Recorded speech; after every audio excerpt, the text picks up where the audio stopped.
1-800-747-FREE. That's 1-800-747-3733. ESPN 690 and Action Sports Jax presents Brent and Friends with Brent Martineau. We're going to have to show a little more patience than the year two pom-pom people. Kasey Kurtz. Yo! Well, what are we doing, bro? Come on! And Aaron Schachter. I'm all in favor of these two showing their love, really celebrating their relationship. Get him! Get him! Hit him! Hit him! Hit him! Yeah! Boom! Jack! Boom! Yeah! Boom! Jack! Boom! This is Brent and Friends with Brent Martineau, Kasey Kurtz, and Aaron Schachter on Jacksonville's home for ESPN Radio, ESPN 690. Man, we thought Monday was busy around here. Wait until you see what's happening on a Tuesday. The Aaron Rodgers, obviously, eyes are on him, that story, and what he's doing. GM Aaron Rodgers, by the way. He's not just a quarterback anymore. He is a GM. He's an agent. He's a mover and shaker. He is a power player in the NFL. This is very reminiscent of what guys do in the NBA, what Aaron Rodgers is doing. And is he worth it is the question I guess I would ask. All the moves taking place. And how about this one that just surprised us? Darren Waller? Darren Waller, really? Going to the Giants? Super you strange. Get Jimmy Garoppolo. You have Devontae Adams. You have Josh McDaniels trying to rebuild this thing. Patriots West, the Las Vegas Patriots. And you get rid of Waller? That doesn't seem right, but he goes to the Giants and a nice weapon for Daniel Jones. So Daniel Jones a big winner here this offseason so far, Kasey. Oh, yeah, absolutely. The Raiders is very questionable about what that's about. I mean, the $11 million is what it is at a cap hit there, and if he's healthy, he's worth it. But if you're the Giants, you have to love this because the wide receivers, they're iffy on the market. You got nothing there. You bring in this guy who, if healthy, is a certified weapon. I love it for the Giants, who, by the way, had cap room. They can take on this guy, and if he performs, you can opt into the back half of that deal, which the cap hit does get high, 14, 15 million after this, but I love it for the Giants. Confused from the Raiders' perspective, but I'm sure they're going to try to get Hunter Henry now since he was a Patriot, and that would just make sense. Yeah, I mean, if you look at winner, I don't know what the Raiders are doing here in a sense, right? I mean, it feels very – they get Jakobi Meyer. That's your guy. Yeah. Cheaper deal than I thought it would be, than you thought it would be, right? Oh, big time. I've already heard it in my text from Aaron Schachter. He said, wow, he's so good he only makes $11 million, which is a crazy sentence, by the way. But, yeah. That is a crazy sentence. I'm surprised that it was that little. I don't know what that says about players like Adam Thielen and other guys that are available, but he's the first wide receiver to go, only $11 million a year. I think he's going to overperform that $11 million. I don't know if anybody's with me there, but it made sense. And then they get rid of Darren Waller, so now it doesn't make sense. I don't know. It's more targets for him. I like it for the bet that I made with you guys, but it's a confusing time. But $11 million, I definitely thought it'd be more for Jakobi Meyers. So here's the deal. My instant thought, and I think I tweeted this today, was are they trying to be the Las Vegas Patriots? Are they doing a little too much on the Patriots front? Obviously, Josh McDaniels, Jimmy Garoppolo, we get it. Jakobi Meyers, former Patriot. Chandler Jones, actually, former Patriot. And I know that move was last year, but I don't know, it just seems odd. Like when you're trying to do something that's a little obvious, there are some things that we have seen over time that just haven't worked out. Trying to duplicate what the Patriots do, Jags have tried it here. You know, Shad Khan, I think he envies what the Patriots have done. Everybody around the league has. They should. But they also try to duplicate it sometimes. And it's not necessarily bringing in a Patriots guy, but sometimes getting a nod from a Patriots guy or checking with them. I mean, he's had conversations with Bill Belichick and others in the Patriots organization before hiring a guy like Doug Marrone, and I think even others. They almost brought Josh McDaniels here. McDaniels wanted to rip it up. That was a good idea not to, because Tom Coughlin Marrone came in, and then boom, they went in 2017 to the AFC Championship game. But we've seen from the Patricias of the world to just about any other stop, the Patriot guys don't seem to work. Josh McDaniels in Denver one time. And now he goes to the Raiders, and now you've got the whole tie to Garoppolo. Like, I get a comfortability, but is it too much when you could have done more? We asked the question yesterday. Derek Carr, Jimmy Garoppolo. I mean, is there really that big of a difference where you know him, so you think you can get better play out of him? Well, you just took Darren Waller away from him. So does that make sense? Devontae Adams doesn't seem too happy about some of this. Jakobi Meyers comes in. Maybe that does help with Devontae Adams and Jakobi Meyers. I just look at this, and I'm like, this jumps out to me like something that isn't going to work in Vegas. Like, it just doesn't feel like they're putting the pieces together correctly. And maybe I'll be wrong. And maybe it does work. But it just doesn't feel right, Casey, what they're doing. Losing Waller, Jimmy G's kind of your best option, and I like Jimmy Garoppolo. Losing Carr, making Adams mad. Are they too old in some spots on defense anyway? I don't know, man. I don't see it working in the West for the Las Vegas Raiders. Yeah, it's definitely confusing. I'm sure the fans are confused. I'm sure Jason Fitz, fan of the Raiders, is confused as well because it's a weird thing. And me and Brian yesterday, we tried to dive into what we dove into, and is Derek Carr better than Jimmy G or what that is? And he brought up a point that it depends on how you feel about wins as a quarterback stat. Jimmy G in his career is 40-17. So he's a winner. You look up after 4 quarters, you got Jimmy G as your quarterback, you're probably winning the game. And there's something to be said for that. Now, granted, San Francisco has been one of the elite teams in the league the last couple of years, roster-wise, and that probably played a part. But Jimmy G's a guy that figures out how to win for his team. But the whole time he's been winning, he's had a George Kittle to throw it to. And you have a guy, or you had a guy that's similar to what George Kittle does. He's big, he's athletic, he plays tight end, and you just got rid of him for a third-round pick. Weird. Yeah, so that's the Raiders part of the story. Now, Waller is under contract, this according to Field Yates, for 4 more seasons. Here's what the Giants owe him: $11 million salary in 23, $10.52 in 24, 25, $11.52. I mean, Casey, that does not seem like bad money for Darren Waller if he's productive as he has been. I mean, he's a mismatch problem. So this is an interesting departure for the Raiders. And I think the big winner right now, they're the New York Giants. Really, it's not even the Giants. It's more Daniel Jones. Daniel Jones gets big money. Probably more money than most people would have pegged him to get. He gets Saquon Barkley back with the tag just in time. They finished that job last week. And now they go get Waller. They're keeping one of his receivers. I forget who it is. Sterling Shepard. Shepard, right? Yeah. Shepard. I wish I had Sterling Sharp. But Sterling Shepard is the guy they're keeping. So now they're building around him. I mean, this is a guy that did pretty well last year without much other than Saquon. And now they're adding some weapons, so he's going to be a happy guy, and maybe they add more. Like that, they might not be done. They should. They need a receiver in the draft as well, I think, and I wouldn't rule out the Adam Thielen. But, yeah, you made the decision to pay Daniel Jones. You have to put players around him. You just had to, and this is a guy that it's an outside-the-box move. I know that they had talked about potentially trading him earlier a couple of weeks ago before the offseason officially started, Hunter Renfrow as well.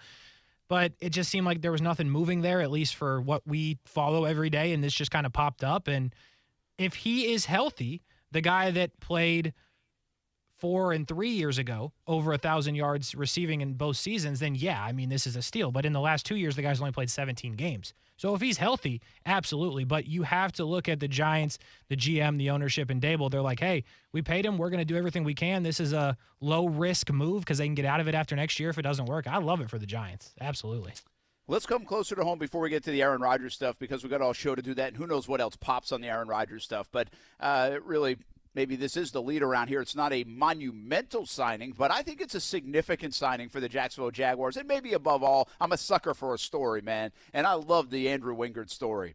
Andrew Wingard gets signed by the Jags. He makes some money. Like the money on this deal, Casey, was way more than I thought. I think it can go up to like $13 million over 3 years. I mean, this is a core special teams investment, but I think it's bigger than that. I think that 3 safety look that the Jags flirted with a bit last year is something they might do a little more of, and they liked, and he did a nice job of it. And obviously he adds depth to the safety room, even if they're not going to go that route on the defensive scheme with Mike Caldwell. But I love having Andrew Wingard back. Dewey Wingard, good locker room guy, and even better than that to me, he's a great story of perseverance, underdog story. People wanting him out of here, and then look what he's done. He's become really kind of one of the faces of the turnaround here in Jacksonville.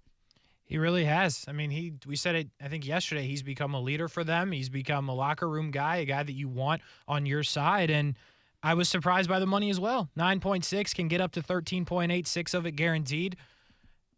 I guess the price of doing business now. You get a guy that is an elite special teamer, you think, and a guy that you're extremely comfortable with if he has to play for one of your 2 safeties because of injury or something there, or if you want to do that 3 safety look. So I think it's a win-win for the Jags. I'm just surprised to see it as almost $10 million at a base, but it is what it is. And I don't know what that means for anything else they could potentially do, but this was a priority for them. And I guess technically I was right because the next thing that got done was an Andrew Wingard deal. I mean, they lost Jawan Taylor in the way, did. but, Actually, yeah, you were kind of thinking about that Andrew Wingard deal, and we wondered now, once you get to free agency, now he wasn't one of the guys that said there's no way he wouldn't come back. Like, I think guys like Smoot even, but Gotsis, those kind of guys, they could still come back once they test the waters. We were talking more the Jawan Taylors, Evan Ingram if he were to get there, and especially Arden Key. Like, I think Arden Key's out there now, and I don't think Arden Key's coming back to the Jags. Could be wrong, but I don't think that's going to happen. But I like the Wingard signing. I think it's a popular move, but I think special teams is important. I think the Jags are good on special teams. I'll continue to say this. When you have good parts of your football team, and right now the Jags have more good parts than we've seen as of late, but you got to keep them, and why not accentuate them? And why go create holes? And what they're doing, it looks like with Agnew, I think they're going to keep him, which is great. He's very good in that spot. Wingard, very good in that spot. And also adds to the defense. And I think that's where he increased his value last year. He is a pretty good safety for them. Nobody would admit that before last year, but it turned out that, a lot of the stuff that looked like it was number 42's fault over the years, maybe it wasn't all his fault like everybody tried to pin it on.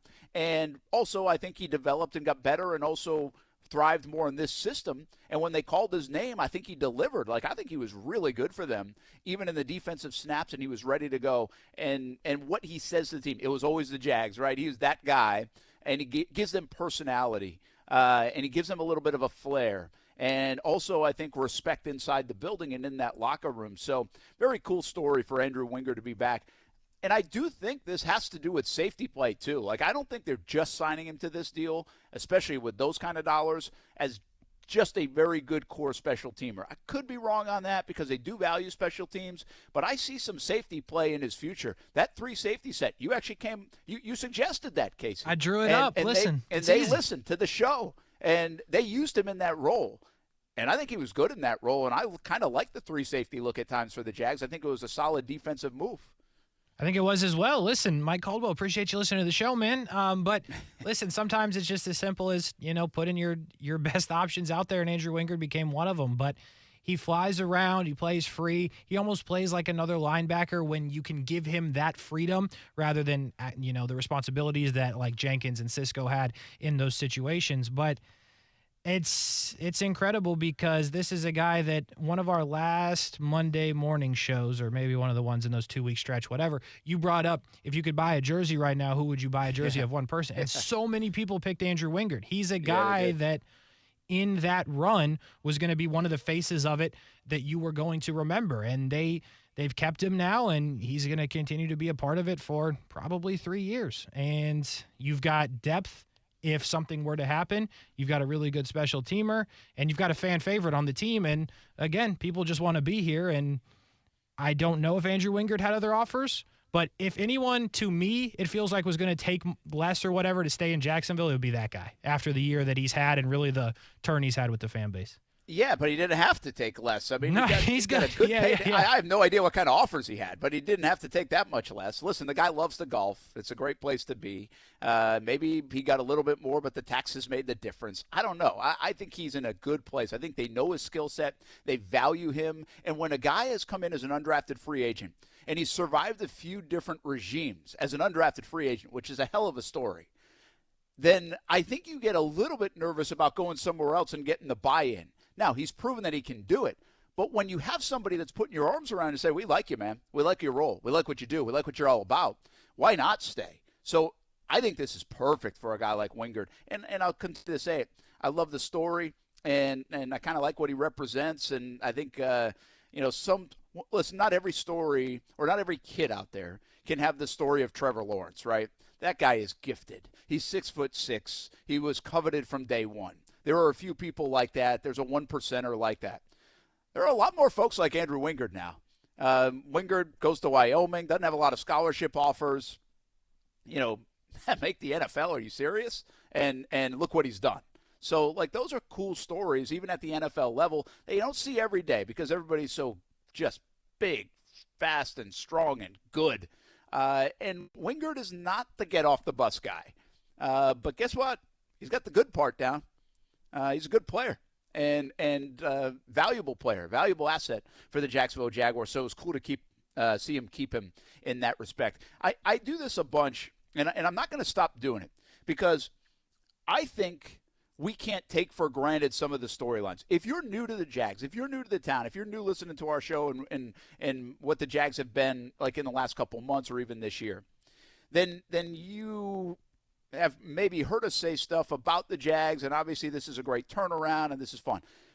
If you've been with the Jags for like 5 years, 10 years, 15 years, 20 years, longer, you have to stop and remind yourself and appreciate what just went down in the last couple of months. And so I say this a lot about Trevor Lawrence. Appreciate what Trevor Lawrence is all about. I bring this up almost once a week. This guy is a rock star, an absolute rock star across the nation. He's a 7-figure endorsement guy. He is him, as Kasey would say. It's true. Like, we have to remind ourselves, we haven't had that guy. We have not had that guy, and especially if you've been around here 15, 20 years, 15 like me, 20 years like many. You really haven't seen that guy. I mean, the closest thing to anything like that guy is Mark Brunell. With all due respect for Mark Brunell, love him, he ain't this guy. Like, he doesn't come with all that stuff that Trevor comes with. So I like to continue to remind everybody about it. And you might get tired of hearing me say it, but I'm going to keep reminding you so we don't take it for granted where this franchise has gone and been and now where it might be going because it's a pivotal part of it. I think Doug Peterson represents some of that too. He's a Super Bowl winning coach. He can flat out coach. Like, that's what happened this past year. We saw that. And now that guy's a part of it in Jacksonville. That's why it's not blind faith that you can go into this year and say, I think they're going to do it again. Everybody has optimism when you come off a good year that you can do it again. But come on, you don't really know. And if this organization, would you really bet on it the way it's been? Well, with Doug Peterson and Trevor Lawrence, you would. And then there's a last part of this for me. I don't think we can say enough and remind folks enough, at least until the start of next season. And this might be something, if they go on a run here for the next 2, 3, 4, 5 years, that we continually remind people of. The last 2 months of the football season, let's just take it since Thanksgiving, probably even a little bit later than that. This franchise changed. Everything changed. And nobody probably represents that more than Andrew Wingard. I mean, people fell in love with this guy. They did want to buy the jerseys for this guy. Mm-hmm. He was a good player for them, and it showed. Like, everybody started to see it. He blossomed, and they won. And so what happened in these last couple months, again, December, January, I'm going to keep pounding it home because this organization has really pivoted. For you, the fan, for us who cover it, like, it is palpable. Like, you can feel all of it, and you can sense it. This is not just, well, I hope they do it again. No, this is like, they better do it again because this makes sense. This is good, this is good, this is good, this is good. Sure, they'll have holes. They'll probably have some injuries along the way. They got a little lucky there. They're not going to win every game. Doesn't make them an automatic win in the Super Bowl. But what changed and transpired in 2 months here in Jacksonville from December of 2022 into January of 23 is absolutely remarkable. And I think today's signing really punches it home one more time for me, Kasey, that this is the guy, as much as Trevor and Doug and other people, this is the guy that kind of represents it the most for me. Andrew Wingard's life changed in the last 2 months of this NFL season. Yeah, I would agree. I think at this time last year when everything was happening, I don't think we would have had Andrew Wingard extension on the check sheet. But sure enough, here it is, and it happens. And it's crazy that all of those things you said, I also compare it to this is the time of year where Jags fans in the past have gotten super excited because you know you're getting new players. That's not it this year. We knew going into this window that they always bring in new players or at least need to. It's like, no, it's okay. And everybody in our chat and all the Jags fans you talk to are like, no, we got the roster. They brought in Calvin Ridley. It's fine. No big deal. We'll just run it back. And that's a different thing. Not only do you have the coach, you have the quarterback, but you have a roster that 99% of it you feel really good about. They could use a player here, a player there, and they will get somebody in the draft, or a lot of somebody's in the draft. But they're fine just sitting here and bringing back their own guys. It's uncharted territory for the Jags. It's different. And when you have a guy like Wingard who you're bringing in on a 3-year deal or keeping here on a 3-year deal, it's huge. And it's huge for him. Again, it's not Jawan Taylor money, but it's still $6 million guaranteed and potentially up to $13 million that will change his life forever. So it's a cool thing. You got to be happy for him. And Glenn in the chat says, and I think it's a good point, it's just proof is if you get the right people around you and positive people around you, you can succeed. And that's really what they did last year.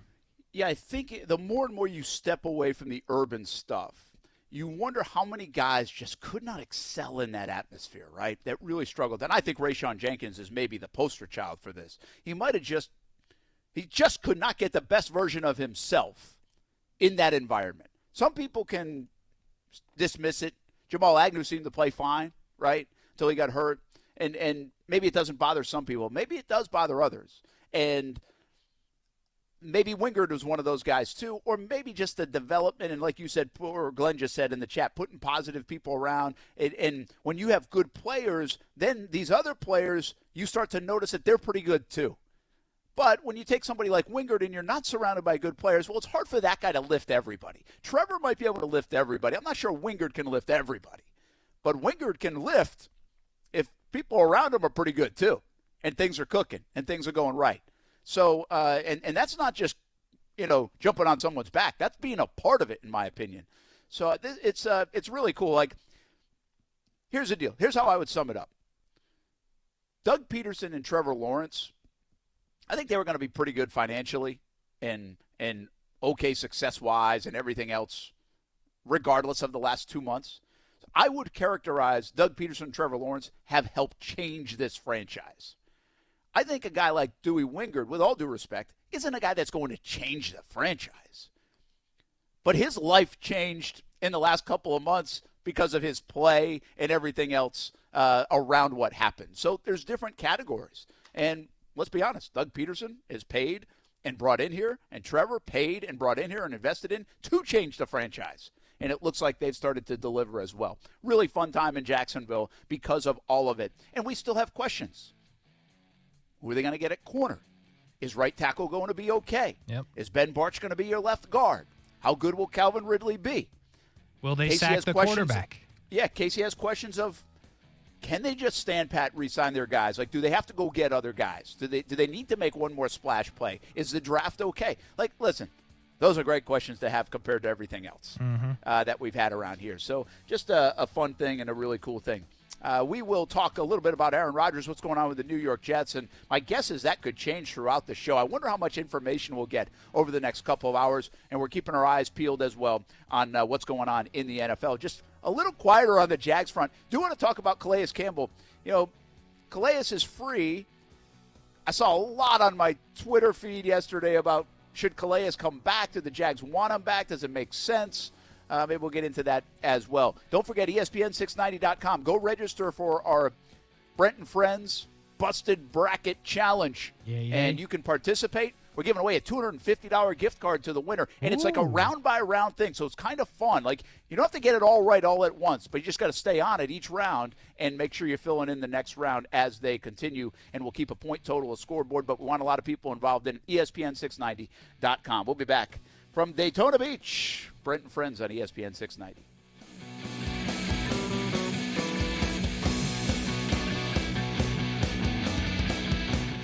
Now, the First Alert forecast on ESPN 690. Sunny skies today, cooler than average, highs reaching the lower to mid-60s this afternoon. Overnight, some inland frost develops, lower to mid-40s closer to the coast, and mostly sunny Wednesday, highs in the mid-60s. From the Action News Jax First Alert Weather Center, I'm meteorologist Garrett Biedenball. The Weather Center is brought to you by Beards Diamonds. Now get 0% interest for 5 years with nothing down. We're dealing at Best Bet St. Augustine, the only card room and sports bar in St. Augustine, Florida. With nonstop action, poker games of all limits, exciting tournaments and table games, and a sports bar showing all the action, Best Bet St. Augustine has you covered. Don't miss our delicious dining options, serving breakfast, lunch, and dinner, and our always popular freshly made sushi. Best Bet St. Augustine is located at 800 Marketplace Drive off exit 311, where I-95 and State Road 207 meet. Learn more at bestbetjax.com. Discover how good your water can be with the new Connecticut softener and drinking water system. Connecticut's twin tank non-electric softeners are the most efficient softeners available, and their drinking water systems remove up to 99% of contaminants. This month, you can trade upgrade in any brand water softener and receive $750 towards a new Connecticut Premier Series softener. If you're not filtering your water, you are the filter. Don't be the filter. The experts at CGC Water Treatment and Plumbing will test your water for free and provide solutions that are right for you and your family. Imagine having clean, clear, purified water at your home. No more plastic bottles, no more waste, just great tasting, purified water that you can trust. Call 904-552-1242 or visit cgcwater.com. That's 904-552-1242 or cgcwater.com. Financing options available with approved credit. CGC Water Treatment and Plumbing are proud partners of the Jacksonville Jaguars, and I'm a proud customer of CGC Water Treatment and Plumbing, an authorized independent Connecticut dealer. Florida license number CFC 1428211. Ready for some baseball? It's almost time for your Jacksonville Jumbo Shrimp. Opening day is April 5th, and 1-to-1 Financial Credit Union has the deal. 1 week only, March 13th to the 18th. Stop by any 1-to-1 Financial branch and pick up BOGO Jumbo Shrimp ticket packages. Buy one, get one. Yeah. That's 20 game vouchers for just $1.95. No blackout dates, only the reserve seats. Yeah. Just hit up your hometown credit union 1-to-1. March 13th to the 18th. Get your BOGO and support the home team. Thirsty Thursday has never been better. Federally insured by NCUA.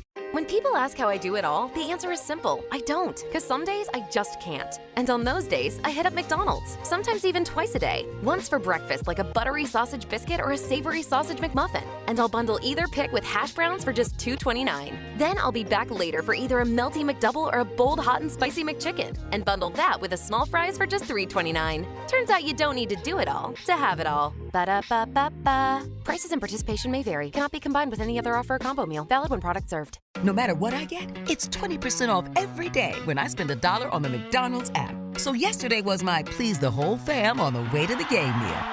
Today is my finally get them to stop asking, are we there yet meal. Who knows what tomorrow will be? Maybe a delicious crispy chicken sandwich all for myself meal. Whatever it is, it's a win. Ba-da-ba-ba-ba. Offer valid through December 31st, 2023 at participating McDonald's. Valid once a day. Excludes tax. McD app download and registration required. Do you want to make a difference in your community? Volunteer with your local fire department. Operational and non-operational positions are available, and training is provided. Anyone can be a volunteer. You just need the heart and drive to make a difference where it's needed most. When your community needs you, will you be there to answer the call? Learn more about volunteering at makemeafirefighter.org. That's makemeafirefighter.org.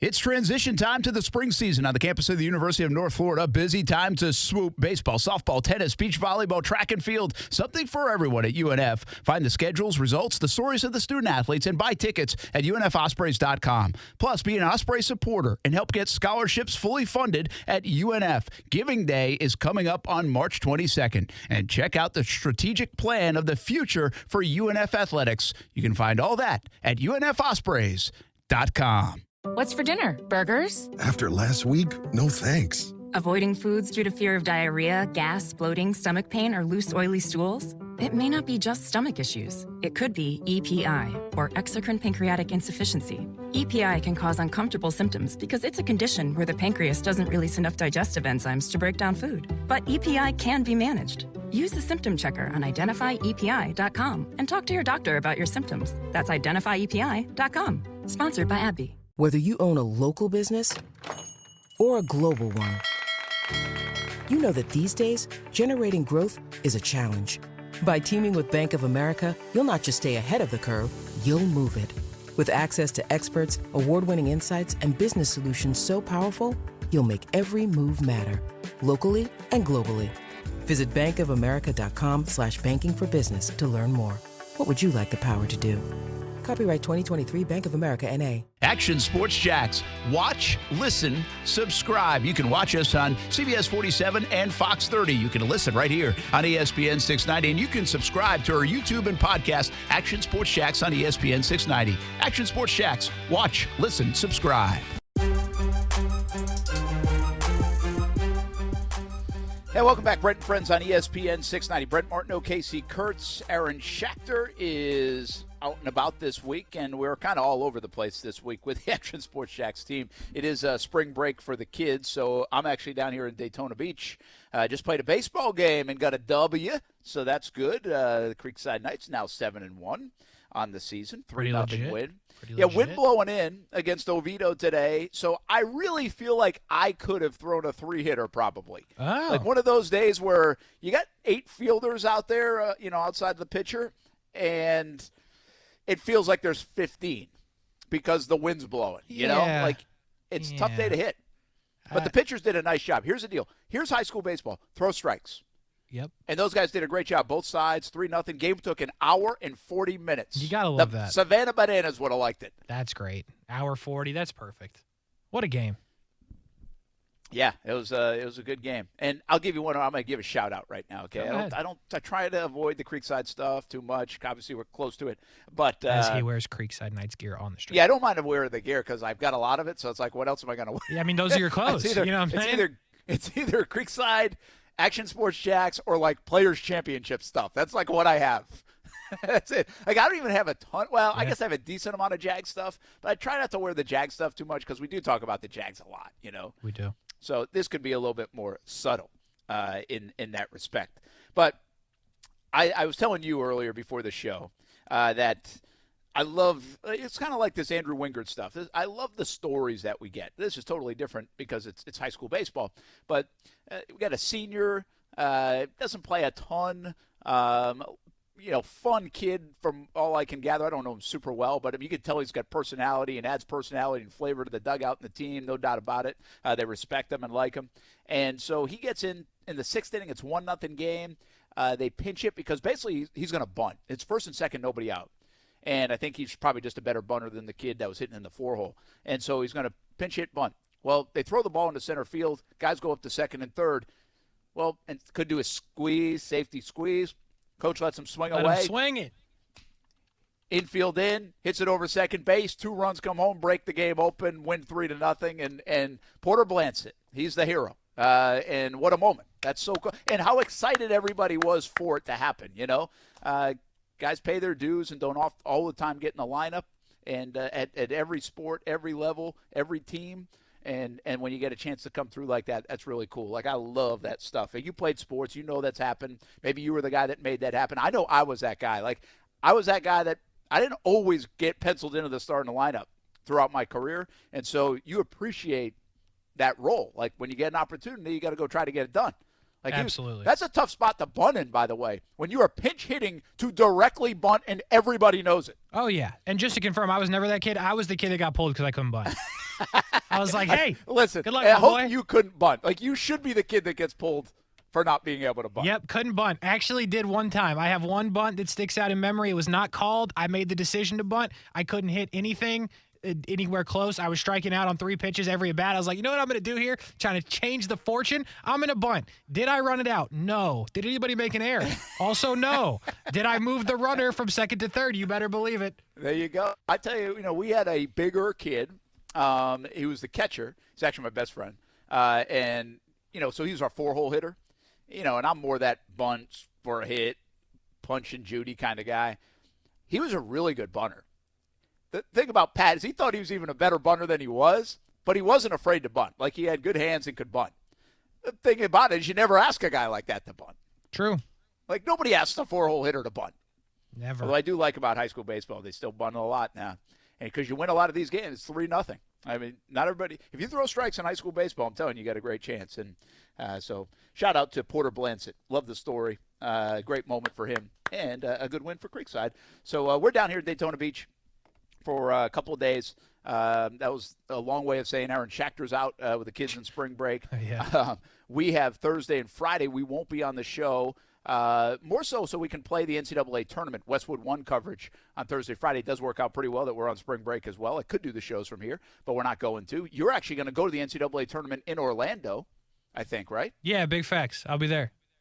And you're going to see some soccer Wednesday night, tomorrow night? Yeah, soccer tomorrow night, Orlando City against Tigres in the CONCACAF Champions League, so that'll be a big one. I know Tigres is how you say that, huh?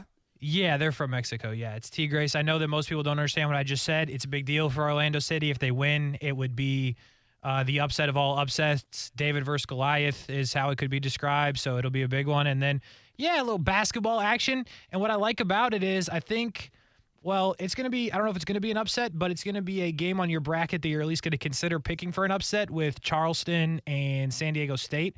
I know a lot of people are on Charleston because they shoot a lot of threes and they're a good team.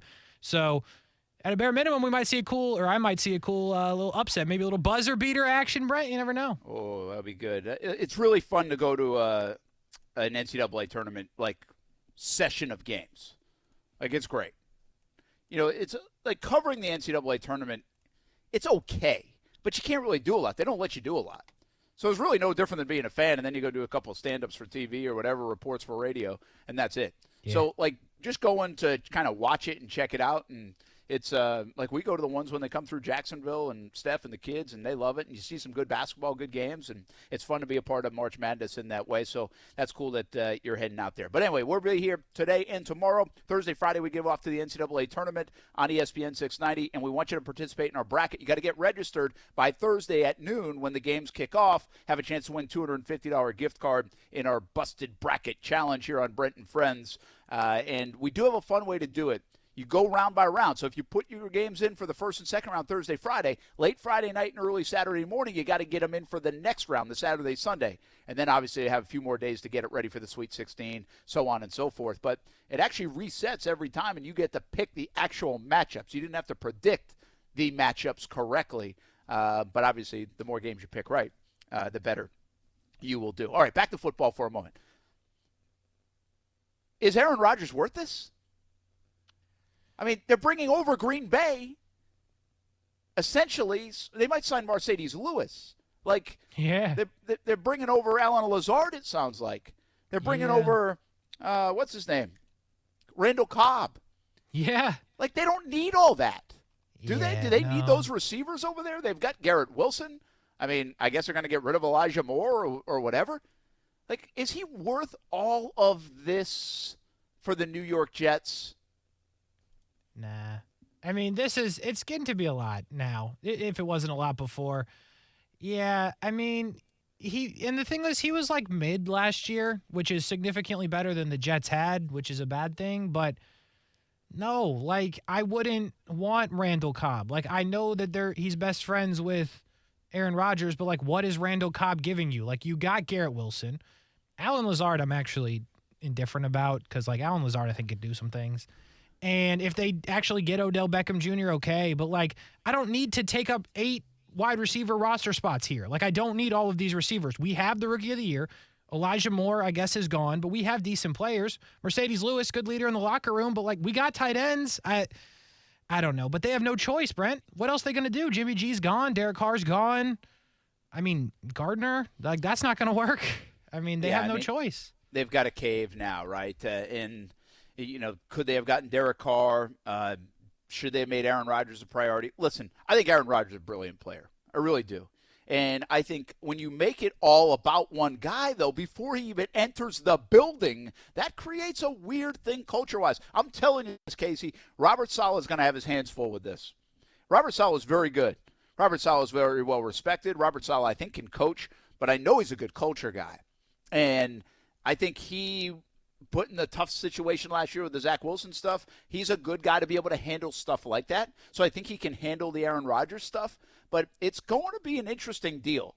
I think Aaron Rodgers comes with so much respect that for the most part, how they view this would be like, okay, how's he going to help me, right? How's he going to help us? I don't need to go out to dinner with him. I don't need him to bring me to his next team or whatever else. But I just think this is viewed, I got to believe, by the players, like, what are we doing here? I mean, he better deliver if we're doing all this kind of stuff. And now players like Elijah Moore and whatever, they're going to be squeezed out, I would think, most likely, if they do make these pitches for a guy like Odell Beckham Jr. and others. And here's the other thing.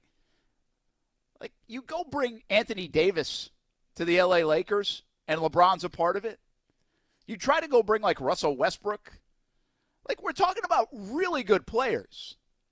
Alan Lazard, Randall Cobb now, Odell Beckham Jr. coming off an ACL. I'm actually down with the Odell, but yeah, I hear you. I know you are.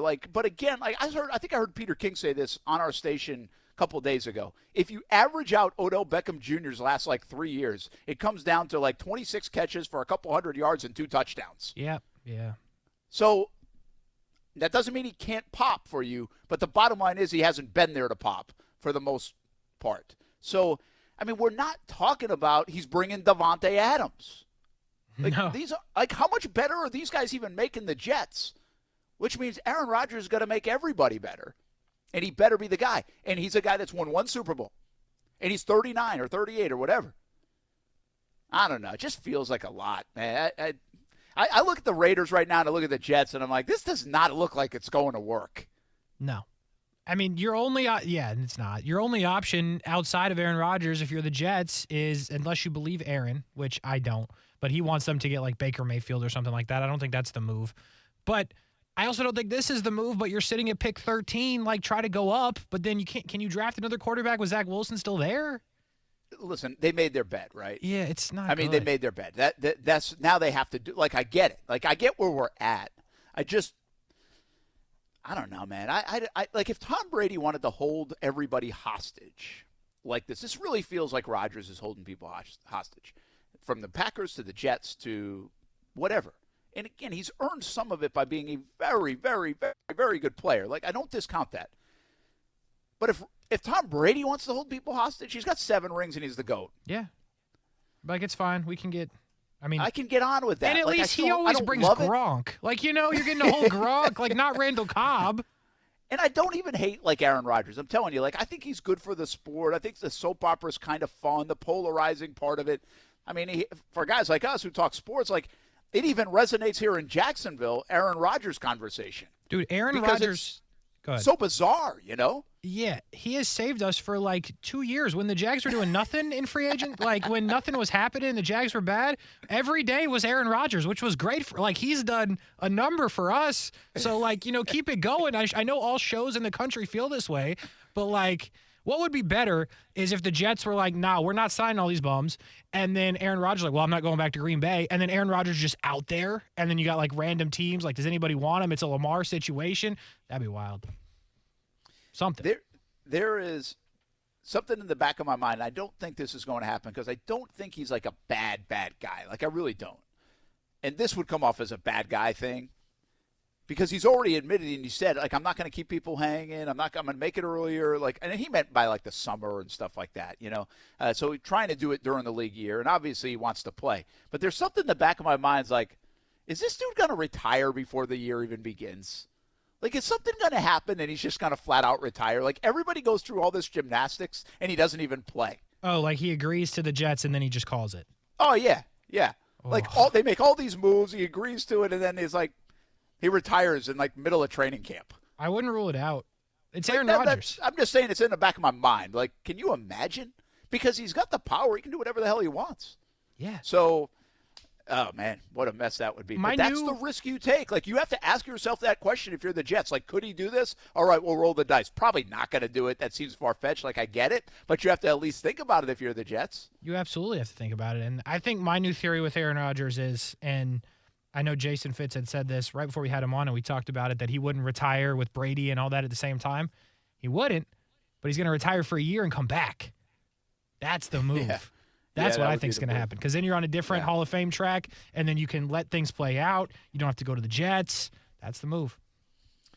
Yeah, I'd love to be able to think about that kind of stuff 5 years down the road. Like, when I go to the Hall of Fame, I want to pick who I go with. Truly. A fascinating thing. Let's get South Beach Gary on the line, who's still probably giggling and giddy about the Jalen Ramsey move over the weekend, which is one of the biggest moves that happened in the NFL, but we've already kind of forgotten about it. And don't worry, I haven't forgotten about all those bad things you said about Jalen Ramsey over the last few years, South Beach Gary. That was when he was a Jag. No, but Brent Kasey, you think that's a fair secondary? Jalen Ramsey, the X-Man, and Javon Holland? It's incredible, really. I mean, not just the secondary. Their defense on paper is just absolutely stacked. And, what people aren't throwing in there enough is Vic Fangio, right? So, right. Yeah, I mean, listen, I don't think I can't imagine there's a person around the country that isn't looking at the Dolphins like, wow. And then they're also saying, oh, but Tua. Is he going to make it, right? I mean, that's just a fair question when it comes to the Dolphins. Sure. And no, I don't think people are rooting against them in that regard. I just think, what is the deal with Tua? And I just don't know if we're ever going to know that until they start playing football again in September. A couple other things, please, guys. The tight end market is very slow, and there's a couple of real good ones out there. Gesicki and Dalton Schultz. You think that's just a matter of because there's so many good ones available in the draft that teams are maybe waiting to get a discount? And the other thing is, Brent, I know you're a bigger of trade the pick instead of teams hoarding picks. You're a believer in trade for a known commodity. Why don't the Jags do something like Darius Slay is out there? Why don't they try to get him as a corner? Wouldn't that be a great pickup for the Jags? Yeah, thanks, South Beach Gary. To answer your question about the tight ends, I think there's something going on the free agent side of it, and that is who's going to set the market. And my guess is behind the scenes, whether it was the Combine or even early this week with the legal tampering, they're probably having a hard time figuring out like who's the market setter and where it's going to land. And to your point, there are guys like you don't have to go spend crazy money on tight end if you have a pick wherever and you like 4 or 5 tight ends in the draft. No, so I think it's a weird tight end market. I think we just saw it get set, and that's you got Darren Waller for a third. Yeah, that's fair. I mean, it's still that's like $10-11 million to that, and he's actually cheap in that regard, I would say, right? For a weapon like him. If he can be healthy, I mean, he's better than Gesicki and Schultz in the top ends of those tight ends. Oh, so absolutely, I think if you're a team like the Giants who needed weapons, you're exploring that, and a third-round pick and, $11 million, you have it to spend. Like, I think it's a good move to make, and I wonder if you have to see guys like Gesicki and Schultz go on one-year deals because where is the long-term value? Because you're going to get tight ends all the way into the 4th round in this draft. I'll say one other thing. I think the Jags franchise tagging Evan Ingram kind of stopped the market a little bit because, 1, he wasn't available, and 2, they didn't help reset the market. He didn't reach a deal. And he might have been the guy that helped reset the market, quite frankly, for the Hayden Hurst, the Geseckis, and everyone else. And that didn't transpire. One other thing that South Beach Gary asked about Darius Slay. I like the idea of Darius Slay, but he's a huge number now from a hit standpoint. Huge. And so from a pick deal, that's okay. They would probably give him away for not too much because they want to take the cap. Well, I don't know about not too much, but it's the cap that's the problem. And so I think the Jags, unless they were going to rework something, he wanted to rework and everything else, is he willing to do that? Of course, it's a kid from just up the road in southeast Georgia as well, so it'd be a bit of a homecoming if he were to come back to Jacksonville. Is 26. $26 million, yes. So now can they do something about that? Can they figure that part out? Yes, because everybody seems to be able to figure everything out. But I don't know how that works and if they're willing or if they really just like the draft. Same type of thing. Like, are you going to go spend that much money when you got 3, 4, 5 guys that are going to be there in the back end of the first round and you just go get a young guy and a cheaper guy? So it's a thought. I'm sure they've wrestled with the thought. It doesn't look like it's trending to happen. But that's actually a deal that could happen all the way up to the draft time. And Bradbury's another guy that they don't really know what they're doing yet with, right? Yeah, no, there's nothing moving. So that could be a domino that falls in all of that. So I wouldn't rule it out, but I don't really think I have it on my, this is going to happen list either. Agreed. Here in Jacksonville. We take a break. Brent and Friends on ESPN 690. We'll be right back. 4 o'clock hour on the way. We'll actually catch up with another Iceman goaltender of the week. They've had a couple of those this year. They stay hot. That's in the 4 o'clock hour, but we're staying hot and heavy on the football stuff throughout the show as NFL free agency and the new league year begins at 4 o'clock tomorrow. We'll be right back on ESPN 690.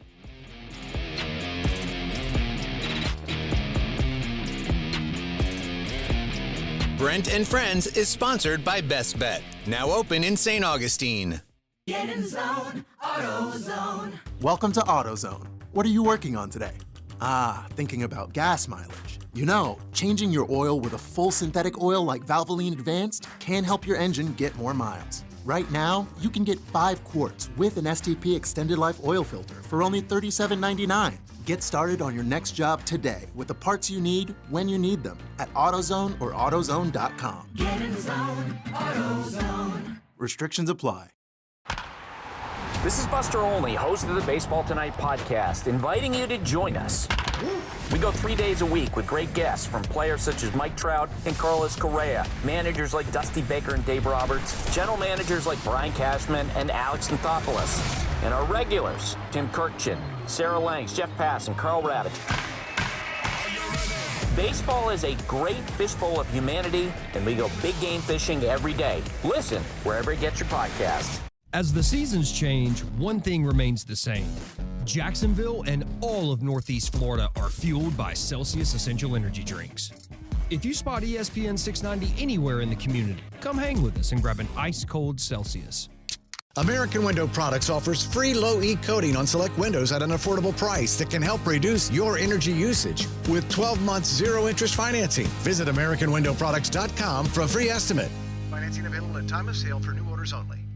Are you a real estate investor or have considered investing and want to know where you can put your money that offers solid returns and protects against market volatility? It's Rich Jones. I want to introduce you to DLP Capital, CEO and founder Don Wenner. For more than a decade, DLP Capital has delighted our investors with consistent double-digit returns. Through the smart, conservative real estate investment strategy our company is built on, we have been able to achieve this with monthly distributions and tax shelters so our investors can keep more of their returns. Dial **invest on your cell phone or visit highyieldreturns.net. Stogie Fest, the Southeast's premier cigar event, is back at Aromas March 24th through the 26th. It all kicks off Friday, March 24th at 6 p.m. with events throughout the evening. Saturday, enjoy the Stogie Feast, an exotic meat lover's dinner, followed by beer, scotch, wine, and of course, cigar samples. Stogie Fest Sunday starts at 11 a.m. and features cigar sampling, great food, a designer car show, and more. This event will sell out, so go to aromas.com to get your tickets today. That's aromas.com. Attention Dish customers. Dish Network dropped WFOX Fox 30, depriving you of your favorite programs, local news, weather, and sports. Call Dish now at 1-800-333-3474 and tell them to put WFOX Fox 30 back on the air. Don't let Dish keep you from the important news, sports, and entertainment programming you love. Call Dish now at 1-800-333-3474 and then switch to another TV provider. Hey folks, Dave Benyon here with Zero Res. I'm here today with my son Ammon. Ammon is the air duct cleaning manager for Zero Res. So Ammon, many people ask, who should I hire to clean my air ducts? Well, there's a few things to look for. First, does the company have an HVAC contractor's license? In the state of Florida, you must have this to legally clean air ducts. Second, is the technician properly trained? Zero Res technicians are trained and certified by the National Air Duct Cleaning Association. Third, what kind of system are they using? Zero Res uses the most powerful truck-mounted system in the industry that generates over 15,000 cubic feet per minute of air movement. Most companies use a portable unit at around 5,000 CFMs. That's a third the power of Zero Res. Cleaning air ducts is all about power. So, are you running any deals? This month, I'm giving $50 off the air duct cleaning, and if you mention WOKV, I'll give you another $50 off your dry vent cleaning. Wow, so I can get up to $100 off? That's right. Remember, folks, Zero Res, spelled forward or backwards, it's the right way to clean. I studied Spanish in college and never got fluent. But then I tried Babbel. Want the most effective way to learn another language? In just 15 minutes a day, Babbel's bite-sized lessons will have you learning another language in as little as 3 weeks. Babbel gets you speaking quickly about things you actually talk about in the real world. University studies have shown that using Babbel for 15 hours is equivalent to a semester of college Spanish. If you want to learn a new language, there's no better way than Babbel. Go to Babbel.com to try Babbel for free. That's BABBEL.com. Hey everybody, it's Brent Martineau from Action Sports Jacks. There's a good chance you have a smart speaker, so use it with ESPN 690. Stay up to date on the Jags and all things sports by telling Alexa or Google to play ESPN 690. It's as easy as that. Make sure you listen weekdays 3 until 6 p.m. on ESPN 690.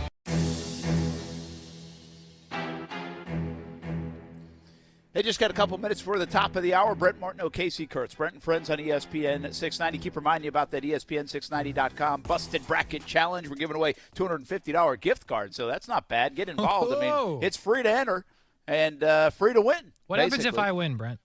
You won't. Oh. You get bragging rights. But that is the other part of it. They get to play against us. And we will have bragging rights. And maybe we do have a little something on the line between us. Cool. As long as there's something. You can make a side wager with us anytime. Diet Coke, something like that. Yeah, maybe a little more. Coke. I'm looking for a little more. A little more. But maybe definitely not Diet Pepsi. Definitely not Diet Pepsi. I need to make that Derek Carr money back. You remember that? Very good. That was a disaster. Meanwhile, the I want to let you know and remind you that you always go back and check out our second episode of No Gate Fees presented by Nimnick Buick GMC. We had that show last night, Kasey and I talking, hey, is travel ball have some better things than it's perceived? Are there some good things about it? And the answer, of course, is yes. There are good things. So we try to highlight some of the good things because on that show we will highlight some of the bad things over the years, hence or over the weeks to come, hence the name of the show, No Gate Fees. But we also talked high school baseball and softball, also our High Five, Power Poll, and Committed to the Uncommitted. Had two spectacular nominees for that, and hopefully get them some exposure. So go check out the show. Always on YouTube, Action Sports Jacks, on the podcast as well, and anywhere you find ESPN 690. You can watch it on social media each and every week, Mondays at 7 o'clock. All right, when we come back, Calais Campbell, I want you to think about this. I know everybody loves Calais Campbell, and there's nobody in town that loves Calais Campbell probably more than me. Does it make sense for the Jags? And something hit me last night thinking about this, and I was like, oh, this might make sense for Calais. I'll tell you why when we come back on ESPN 690.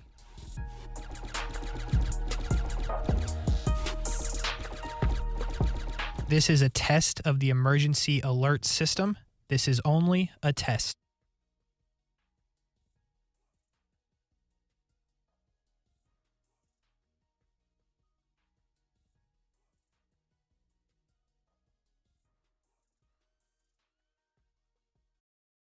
This has been a test of the emergency alert system. Thank you for listening to ESPN 690.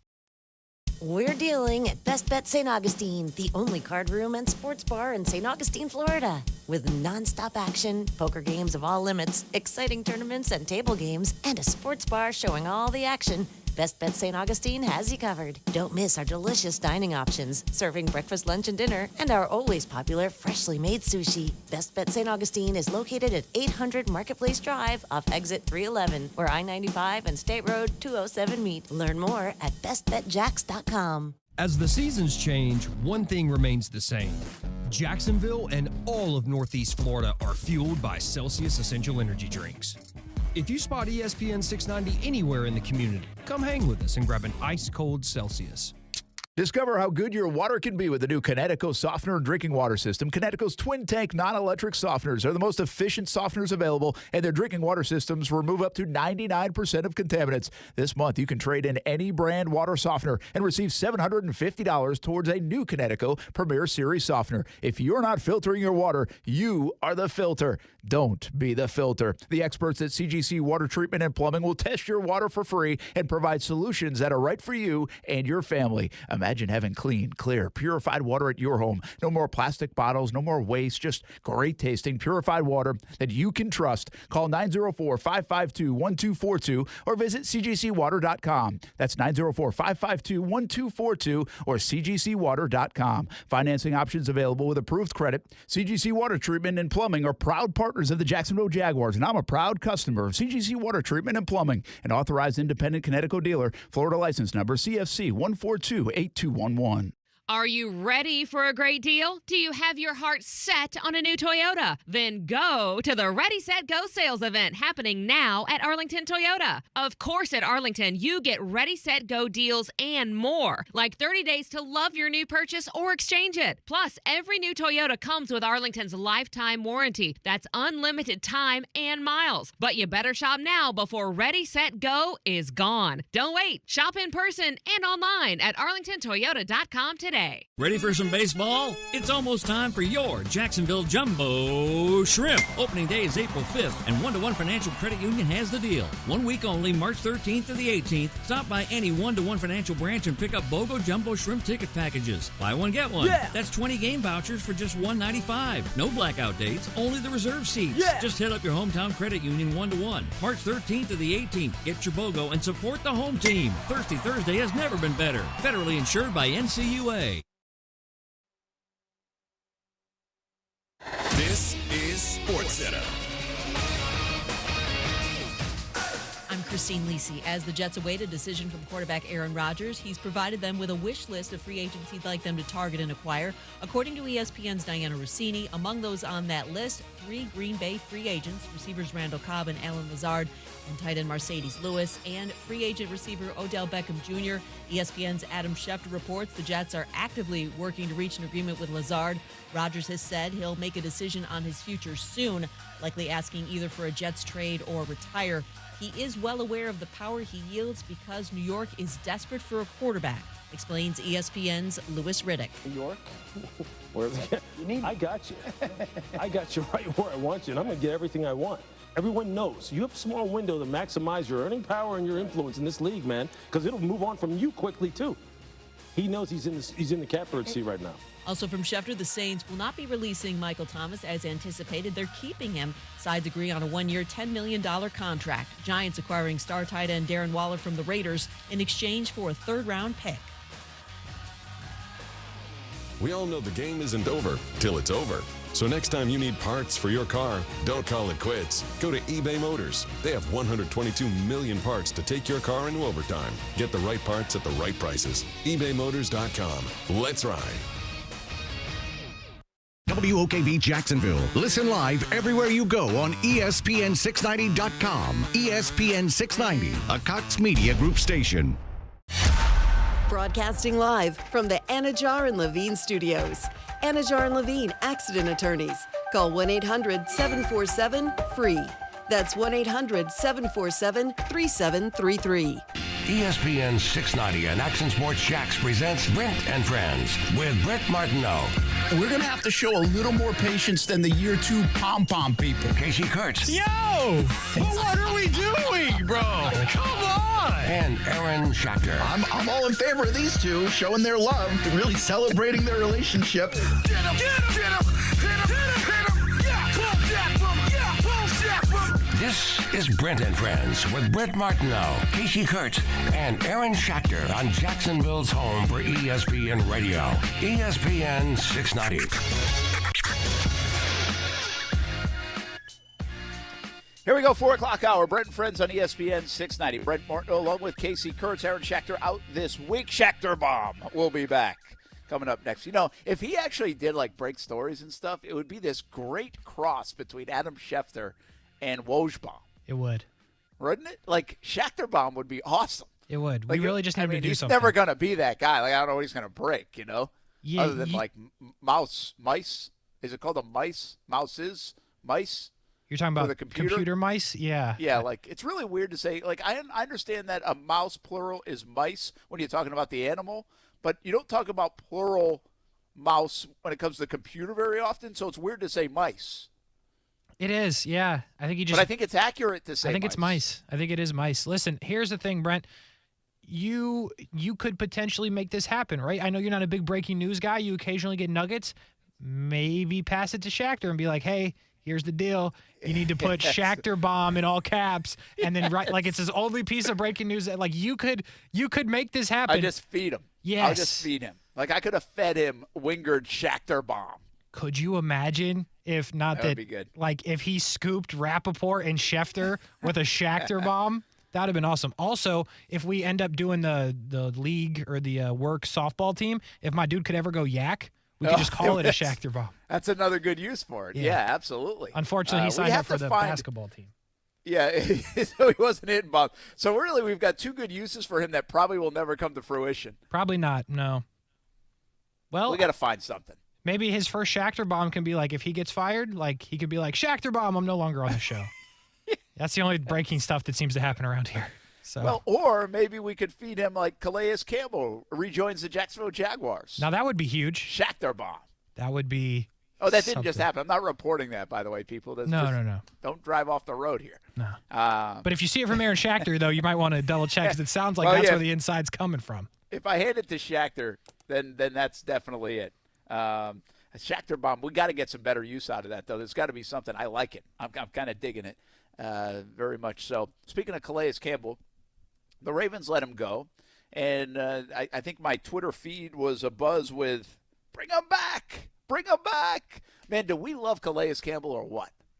We do. It's a city-wide effort. I mean, there's just enormous amounts of love for this enormous man. Like, he was beloved. Baltimore, very classy in the release, and that's what he means to the organization. People want to respect and treat Calais, the best they can, even when they're releasing him, because he means a lot to every organization he's in. Arizona he was, Baltimore, and certainly the Jags. But I don't know if there's anybody, even Arizona, where he spent more of his time, Miami, where he's at college, Baltimore, where he spent the last couple of years, that loves Calais Campbell more than the people of Jacksonville. Like, he's got a big family, and they love him. I think people in Jacksonville might love him more. I think it's close. I mean, and the thing about Calais, to your point, and everything that he does in every organization, there's respect because, I mean, he has all of the great person awards for the National Football League, right? He won here in Jacksonville. He won this offseason with the Ravens. Did he win one in Arizona, or did he win the other two in Jacksonville? I think he won the other two in Jacksonville. So I think he's won the Bart Starr and the Rooney and obviously the Walter Payton Man of the Year. And I think two of those came in Jacksonville. I think Bart Starr and Walter Payton Man of the Year were in Jacksonville. But, I mean, it's just when you have all of those awards and you're recognized by the league as being a great person and a great leader, like, you deserve nothing but the respect. So the organizations, although the Jags had to do this and now the Ravens, to move on from him, you do it in a classy way, in a respectful way, and you give him an opportunity if he wants to continue his career, and hopefully he does in Jacksonville. I'm not going to be biased, but, hopefully he does in Jacksonville. Yeah, and I think there's this love affair. So I get caught up in the love affair part with Calais because, I mean, we really respect him and appreciate him and what he brought on the field, off the field, the kind of man he is, and everything. And again, I always admit my bias in this conversation more so. I mean, he's really one of my favorites of all time. Been doing this for almost 25 years. And I say one of my favorites because I feel like I might be missing somebody. He might be the favorite. And for a lot of different reasons. Obviously, we got to do the show together for a few years, so we get to know him a little bit better than maybe even some others. But here's the deal. He's still a good football player. He was going to retire, I think, and then he said, I'm still playing pretty good football. And I'm not done yet. So I think he's coming back to somewhere, and he wants to play.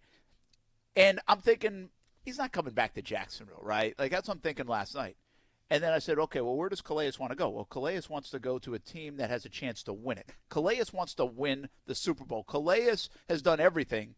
He wants to win the Super Bowl. Oh, why not come back to Jacksonville? Yeah, it's a weird thing, huh? It was really odd. Like, I had this moment last night. I'm like, he's going to go to a contender.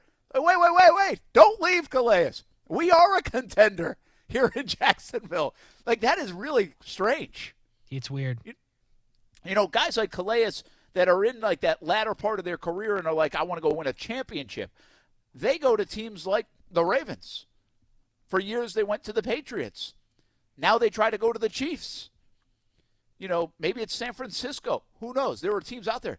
Maybe it was the Packers with Rodgers.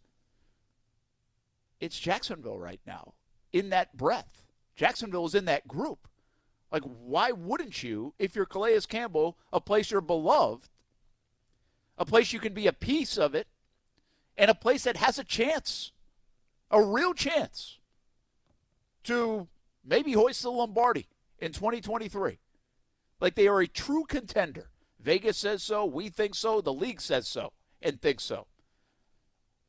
So why not? And by the why way, not have this on your destination list? I'm not telling you it's going to get done. I don't know if it makes sense for him from a dollar standpoint. Don't know if it makes sense for the Jags. Although you never have enough on the interior, right? You just never have enough on that rotation. They're going to lose Gotsis's, Smoots, who knows who else, Arden Key. Maybe it does make sense for the Jags. So I'm not predicting it's going to happen. But when you make that list out, Calais Campbell, of teams that I think can win a Super Bowl, and I'd like to be playing for, the Jacksonville Jaguars are probably on the list, Kasey. Oh, they have to be on the list. It makes too much sense, Brent. It's a team that not only has such a history with Calais, they need a player that can rush the passer and be in the interior. I mean, you need a guy. Like, you need a player in that position. And obviously the name and being who he is helps there, but that's a hole that you need to fill. and you're looking to win. The Jags are, believe it or not, in position to win. You need 1 sack for 100. That's the reason to play again, and it makes too much sense, to be honest with you, Brent. It makes too much sense for everything that everyone's thinking about, the way that he could help Trayvon Walker, the way that he can maybe help Josh Allen still. Like, it just makes too much sense. The only thing to me that I wonder about is another team that's all in, like Miami, where he played college. Does he have any interest playing there? That's a good call. Yeah, and like I said, the Jags aren't the only team on this list. There could be other teams on the list that also make sense. And then what role do people see him in? See, that's the thing that we just won't know.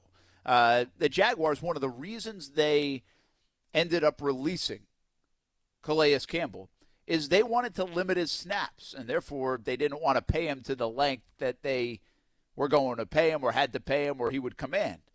And one of the reasons they wanted to, they knew he was getting a little bit older, but they thought he was still a very good player, but he could be even more dominant in less snaps at his age. I don't know the snap count he had with the Baltimore Ravens, but here's the bottom line. I think he's surprised people at how well he's still playing this late. He was the oldest defensive player in the National Football League last year, which means if he comes back this year, he'll be the oldest player in the National Football League on the defensive side of the ball. And I think he still got it. Yeah, he played 62% of the snaps last year on defense. Yeah, see, I don't think the Jags' plans, now this was years ago when they let him go, were to have him play even that many snaps. And obviously he had a chance to go to Baltimore where he could play more snaps, still had that kind of role. So I think that was part of the reason that he ended up leaving Jacksonville and amicable terms too in that sense, as far as I know. So now you do have a decreased role. Like whatever team he's going to join, he's probably not going to play even 62% of the snaps. I wouldn't think. Maybe he gets close to that. But it's definitely not the way it used to be where he's playing on all 3 downs and playing outside, playing inside. That's probably not where you're going to get the best of a player toward the end of their career. But there are other teams. Like you said, you mentioned the Dolphins. I mean, is a team like San Francisco who just keeps adding people? Is a team like Dallas? Where does he want to go? I mean, is Denver, it's a home for him in Colorado. Does that make sense for him? So, I don't know. But it did hit me. It's like, man, this is really just as much about Calais as it is about the Jags. When you have a player that wants to go play in a place because he has a chance to win a championship, here in 2023, the Jacksonville Jaguars are actually on that list and in that conversation. Crazy. Which is really cool. It is dope. I'll give you that. Go ahead. I was just going to say it has become, in a way, a destination because you have the tax benefits as well, but a weak division, you have a Super Bowl winning coach that is well respected. Yeah, I mean, it's new, it's exciting, but yeah, I mean, they're becoming a destination. The only thing that's kind of crazy about the Jags, which is really weird to think about because it's just such a 180 from the way it's been. You just mentioned all the things. Destination, championship possible team, Doug Peterson, Trevor Lawrence, all these great reasons, tax-free state, all these things. The thing that the Jags don't have, that they've seemingly had a lot of, is money. Yeah. They just don't have a ton of it. So they're not writing blank checks, And that's really where they've got to try to fit things in to what they're doing, which is just odd. Again, the whole thing is odd in Jacksonville right now because we haven't really experienced this very often. And so it's very different. But I will say this at the end of it. I don't know if Calais Campbell ends up back in Jacksonville. It would be really cool. But I also think it's really cool to see when he becomes available that Jags fans and Twitter, and I'm sure there will be some Jags fans like, nah, listen, we don't need that right now. That's fine if you think it from just a football sense. But they adore this guy, man. I mean, that is a really cool thing. For a guy there has never been, I don't think, a player that in 3 years' time has impacted this organization and city the way Calais Campbell did and has. I just don't think. Usually it's got to be a longer run than that. 3 years, Calais Campbell did it so much so that it feels like he was here playing for 10 years. Like you almost forget that he played in Arizona. And that's a really cool thing for Calais Campbell to accomplish here in this city. And who knows, maybe there is a chance. Hey, one more thing he comes back. On Calais. Just comparing to a guy like Arden Key, who I know play different positions, Calais had more sacks, had a higher AV, or he had forced fumbles. Arden Key had none. Like, again, and I know they do different things, and they're asked to do different things, but this is a guy that, as the oldest defensive player in the league, statistically was a better football player than the one everyone wants them to re-sign. Let me ask you this. Can you look this up? Because you found the snap percentage on Calais pretty quick. What's the snap percentage on Arden Key? Because this is where I would probably defend him. I don't think he played 62% of the snaps. He did not. He played 41%. Yeah, so that's pretty that's significant now, right? 33% more of the snaps for Calais to be able to have that production. That doesn't – I think your point's a good one, that Calais can still produce like that. But I also think it asks the question and begs the question, actually leads into what we're going to get into right now, is if Arden Key played 60% of the snaps, what would his numbers look like? If he played 75, because he's obviously a young guy, he can do that. Or is he a guy that needs to play at 50% of the time to get the max benefit each play? I have no idea the answer to that. I don't know who does know the answer to that. Maybe they know the answer to that after watching him or tracking his career or seeing like everything that gets measured now on the shoulder pads and everything, I have no idea. But you do wonder that, right? And that's why I think he's going to get paid. That's why I think once he hit the market, he's going to get paid, because how do you not ask that question? All right, if this guy's producing what seems like a pretty decent rate, and I know it's 4.5 sacks, but it felt bigger than that. Like, it's not a huge number, but it felt bigger than that at 41% of the snaps. If he plays 65%, like, what's he going to give you? Well, my guess is he's going to have a chance to give you an 8 to 10 sack year, and he might give you more splash plays as well. He might, and he also might not. So my question goes to this. Coming off the Calais topic a little bit, this team has Trayvon. They re-signed Roy Robertson-Harris or worked out his deal, extended him. They've got Fatukasi. They've got Josh Allen. They have guys. They have Devon Hamilton. They do have players. But there's a really good chance they lose Arden Key. There's a really good chance they lose DeJuan Smoot. There's a chance they lose a rotational player like Gotsis. What are the Jags doing if they lose those guys? Like, are they just going to the draft? Or are we going to see something in these next couple of weeks that, like, okay, you get X player at $4 million on a show-me deal like you did with Arden Key to try to replace what he gave you last year production-wise? Yeah, I don't think they can afford to lose all three of those guys and just go into the draft and replace them, even if you make those picks in rounds 1, 2, and 3, right? I think that you need to bring in somebody who's played in the league before and understands it. Again, you're not going to get a massive big-time free agent in that role, but I think it's risky to try to fill those veteran spots where the veterans at the end of the season in Arden Key, obviously Smoot gets hurt, but in the middle of the season, Smoot was really good for them, and you try to replace that with rookies and not even top-round rookies to make those splash plays and those moments at the end of the season. I just think that's sketch at best. So I think they have to find somebody. Whether it's only one person and they draft the other two, okay, I think you can't let those three guys go away and try to replace all of them with rookies. I just don't think it works.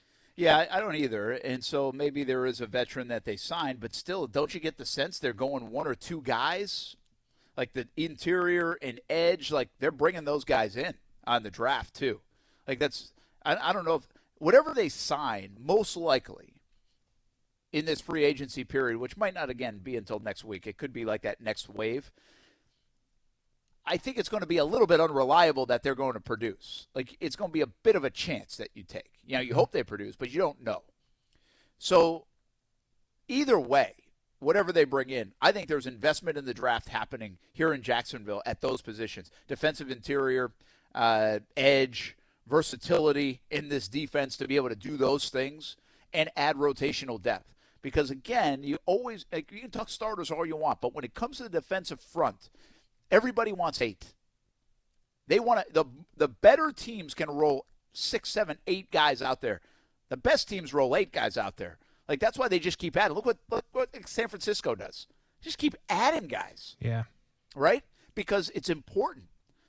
So you can be fresh. So you can get a new wave of folks out there. And you get like a 15-play drive and somebody needs a breather.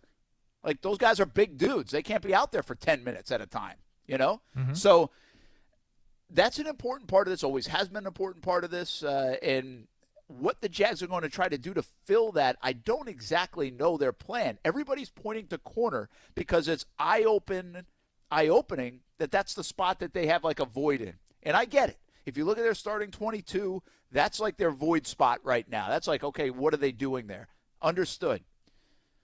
But the best play for them at like number 24 in the draft, if they find significant value, might be in either an edge, but more specifically, I think a defensive interior guy that adds to the rotation this year, but sooner or later supplants some of your expensive guys like a Kasey next year. Like you start to look at it 2 years down the road, even though you're also playing for right now in the draft. And I think we're going to see interior picked pretty high in this draft, especially if they don't sign the Keys and the Gottses and the Smoots. And I just don't have a feel like they're going to do it. I mean, I thought about this too, like, and again, you're not ranking them in terms of importance, but it feels like Arden Key would get done before Wingard, or no, if it was going to get done. Yeah, it seems more significant in that sense. Now, I don't fully buy into that. That's logical on your part. But I also think there's more of a market for Arden Key. So let's just say Arden Key really likes it in Jacksonville, wants to be here in Jacksonville. And he's like, listen, I'm going to go see what's out there. I don't know how big is out there, but I'll come back to you if I don't, like, get the bag. Yeah. You know? And maybe the market's not as robust for Arden Key as we think. Again, I think it is. But maybe it's not, and maybe they're not off by that much money. And so then maybe you come back to Jacksonville in that sense. But I've said it since the end of the season. I mean, the exact end of the season. I don't think Arden Key's here. I think Arden Key does have a market. I think Arden Key's going to get paid. Some people might think he's overpaid, but he's going to get paid. And the Jags aren't doing the overpaying right now, or they're not doing the getting paid kind of deals right now. I think once this week started, I think Arden Key was gone. So there's a small window of chance that he comes back, and probably that's what happened with Wingard these last couple of days, right? Tested it out with his agent a little bit. What's out there? All right, well, the Jags are willing to give me $13 million, up to $13 million, $10 million, you know, I'm going to get for sure. Anybody else give me a deal like that? Yeah, maybe somebody's got 11 out there floating, maybe 14. I like it here better. Let's come back. Yeah. You know? I agree. We're talking a few $100,000. And by the way, we're not paying taxes here. So, like, I guess that's the way it will work or could work for Arden Key.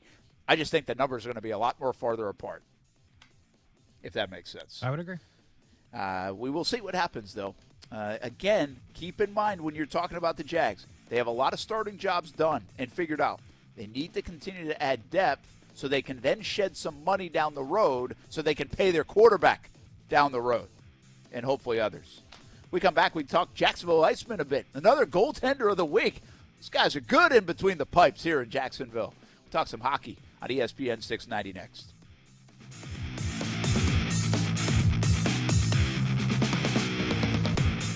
Now, the First Alert forecast on ESPN 690. Sunny skies today, cooler than average, highs reaching the lower to mid-60s this afternoon. Overnight, some inland frost develops, lower to mid-40s closer to the coast, and mostly sunny Wednesday, highs in the mid-60s. From the Action News Jax First Alert Weather Center, I'm meteorologist Garrett Biedenball. The Weather Center is brought to you by Beards Diamonds. Now get 0% interest for 5 years with nothing down. I'm Mark Anajar. I'm Glenn Levine. I'm Ellie Anajar. Together, we're Anajar and Levine. If you've been hurt in a car crash, we'll fight to get you the maximum compensation you deserve. Call Anajar and Levine for your free consultation. 1-800-747-FREE. Main office, Jacksonville. I'm Clayton Bromberg, the president of Underwoods. While we've earned the reputation as North Florida and South Georgia's preeminent official Rolex jeweler, it's important to point out that at Underwoods we carry other watches too. We start with Seiko, the most reliable, serviceable watch made for under $500. We also carry the Swiss watch Raymond Wild in ladies', men's, and men's sport watches, and they start at $600. If it's a ladies' diamond fashion watch, you need to look at Michelle. They start at just $525. We also carry timepieces from David Yurman, and you need to come see the new Classic collection. These new looks are incredible. There's also the new watch we carry, Philip Stein, the feel-good watch, with natural frequencies inside, beneficial to life and health. So if you're interested in watches, we have what you want at Underwood's, and all of our watches carry a 5-year warranty. At Underwood's in San Marco, Avondale, the Shops of Ponte Vedra, and the Avenues Mall. I am Dion Wellington, owner of Ice Capade Frozen Treats, and a Jags Chamber member and graduate of JWBC's Entrepreneurial Certificate Program. Connecting with JWBC has provided me with the education, resources, and meaningful relationships to be more confident in growing my business in historic Springfield. This support is invaluable to women in business, and I am most thankful to be part of it. For more information, visit jacksjwbc.com. Stogie Fest, the Southeast premier cigar event, is back at Aromas March 24th through the 26th. It all kicks off Friday, March 24th at 6 p.m. with events throughout the evening. Saturday, enjoy the Stogie Feast, an exotic meat lover's dinner, followed by beer, scotch, wine, and of course, cigar samples. Stogie Fest Sunday starts at 11 a.m. and features cigar sampling, great food, a designer car show, and more. This event will sell out, so go to aromas.com to get your tickets today. That's aromas.com. Koala Insulation. Hey, this is Bruce. And I'm Carrie. We're the owners of Koala Insulation. It's a great time of year to invest in energy-efficient improvements to your home. With our competitive rates and new tax credits for insulation upgrades, you can get huge savings to improve your insulation today and see long-term savings every month going forward. Give us a call and set up your free evaluation at 679-6282 or find us online at koalainsulation.com. Anyone with a pet knows that they're truly a member of the family. I know my family and I would go above and beyond for our black pug Arlo, which is what the best veterinary practices understand. People need to be able to trust whose hands they're putting their pets into. So when they're looking for a new veterinary practice, one of the first things they do is look at the practice's online reviews. At Cox Media Group, we help ensure that your online reputation and reviews are strong. So let's embark on improving your digital reputation. Head to cmg.com to find out more so we can see how Cox Media Group can help you boost your website's traffic. The Dell Technologies semi-annual sale starts now with limited quantity deals on select performance PCs powered by 12th Gen Intel Core processors. Save on select Vostro laptops with built-in security features and select Latitude laptops with enhanced privacy, collaboration, and connectivity. Save on select essential accessories plus free shipping and special financing with Dell Business Credit. Call a Dell Technologies advisor at 877-ASK-DELL. That's 877-ASK-DELL. Ray Magliozzi here for eBay Motors. Okay, easy now. You're teaching your kid how to parallel park. Ouch! Turns out he likes to do it by feel. Don't worry, eBay Motors has bumpers, trunk lids, license plate holders, and headlights. They've got lots of headlights. When you need parts, get it right the first time with eBay Guaranteed Fit. When you see the check, you know that part's gonna fit. eBay Motors, let's ride. Eligible items only. Exclusions apply. You ready? Then get set and go to the Ready, Set, Go event, even on pre-owned at Arlington Toyota. That's all makes, all models, all colors, shapes, and sizes, all specially priced during the Ready, Set, Go event at Arlington Pre-Owned. Plus, our friends over at Arlington give you 30 days to love your pre-owned purchase or exchange it. With over 400 pre-owned on the lot, you better get Ready, Set, Go to Arlington Toyota Pre-Owned. Shop in person and online at arlingtontoyota.com. As the seasons change, one thing remains the same. Jacksonville and all of Northeast Florida are fueled by Celsius Essential Energy Drinks. If you spot ESPN 690 anywhere in the community, come hang with us and grab an ice-cold Celsius. Deb's constipation with belly pain, discomfort, and bloating kept giving her grief. She talked to her doctor to get some relief. Deb had irritable bowel syndrome with constipation or IBS-C, which was a start. Saying yes to Linzess helped her do her part. Linzess, or linaclotide, is a prescription medicine that treats IBS-C in adults. Linzess works differently than laxatives. It lets you have more frequent and complete bowel movements and helps relieve overall abdominal symptoms, belly pain, discomfort, and bloating. These symptoms were studied in combination, not individually. Do not give Linzess to children less than 2 years old. It may harm them. Do not take Linzess if you have a bowel blockage. Get immediate help if you develop unusual or severe stomach pain, especially with bloody or black stools. The most common side effect is diarrhea, sometimes severe. If it's severe, stop taking Linzess and call your doctor right away. Other side effects include gas, stomach area pain, and swelling. There could be more to your story with IBS-C. Talk to a doctor today. Say yes to Linzess. Learn more at linzess.com or call 1-800-LINZESS.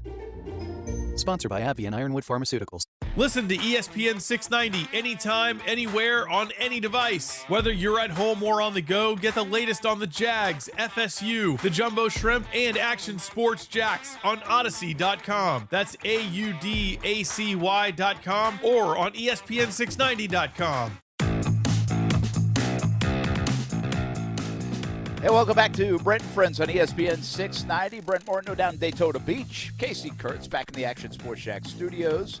Aaron Schachter out for the week. We'll be all back together again next Monday on ESPN 690. And by then, you'll be winning or losing in your bracket. Don't forget to fill one out in our Busted Bracket Challenge with Brent and Friends. Win a $250 gift card if you win it all in early April. You can go and sign up and fill out your winners on ESPN690.com. The Jacksonville Icemen, speaking of winners, they just continue to get it done. And right now we are going to talk a little bit of hockey here on this middle of March episode of Brent and Friends on ESPN 690. Parker Gahagan is the goaltender of the week. I mean, how many different guys have won this award for the Jacksonville Icemen this year, Parker? I think I'm the second. I know Charles Williams won it a couple weeks back. Man, you guys are good between the pipes. Congrats on the award. Congrats on a good week. And you guys continue to just be clicking and winning hockey games, huh? Yeah, I appreciate it. Yeah, I think just over the course of the season, I think, it's just been a resilient group. Right now we've had a few injuries, but we just keep finding ways to win. We saw this come every time we talk to an Iceman player. I feel like, hey, we saw this coming. I know it was a slow start for the Iceman, but then, man, you guys have been on some kind of run overall, and even with some injuries to a lot of defensemen, you guys have been able to plug through and drive through. How much now are you guys kind of focused, not only on what you're doing day in, day out, and obviously winning hockey games, but starting to kick it into a different gear from a pacing standpoint of what's next to come, and obviously that second season to try to really go on a run in the postseason?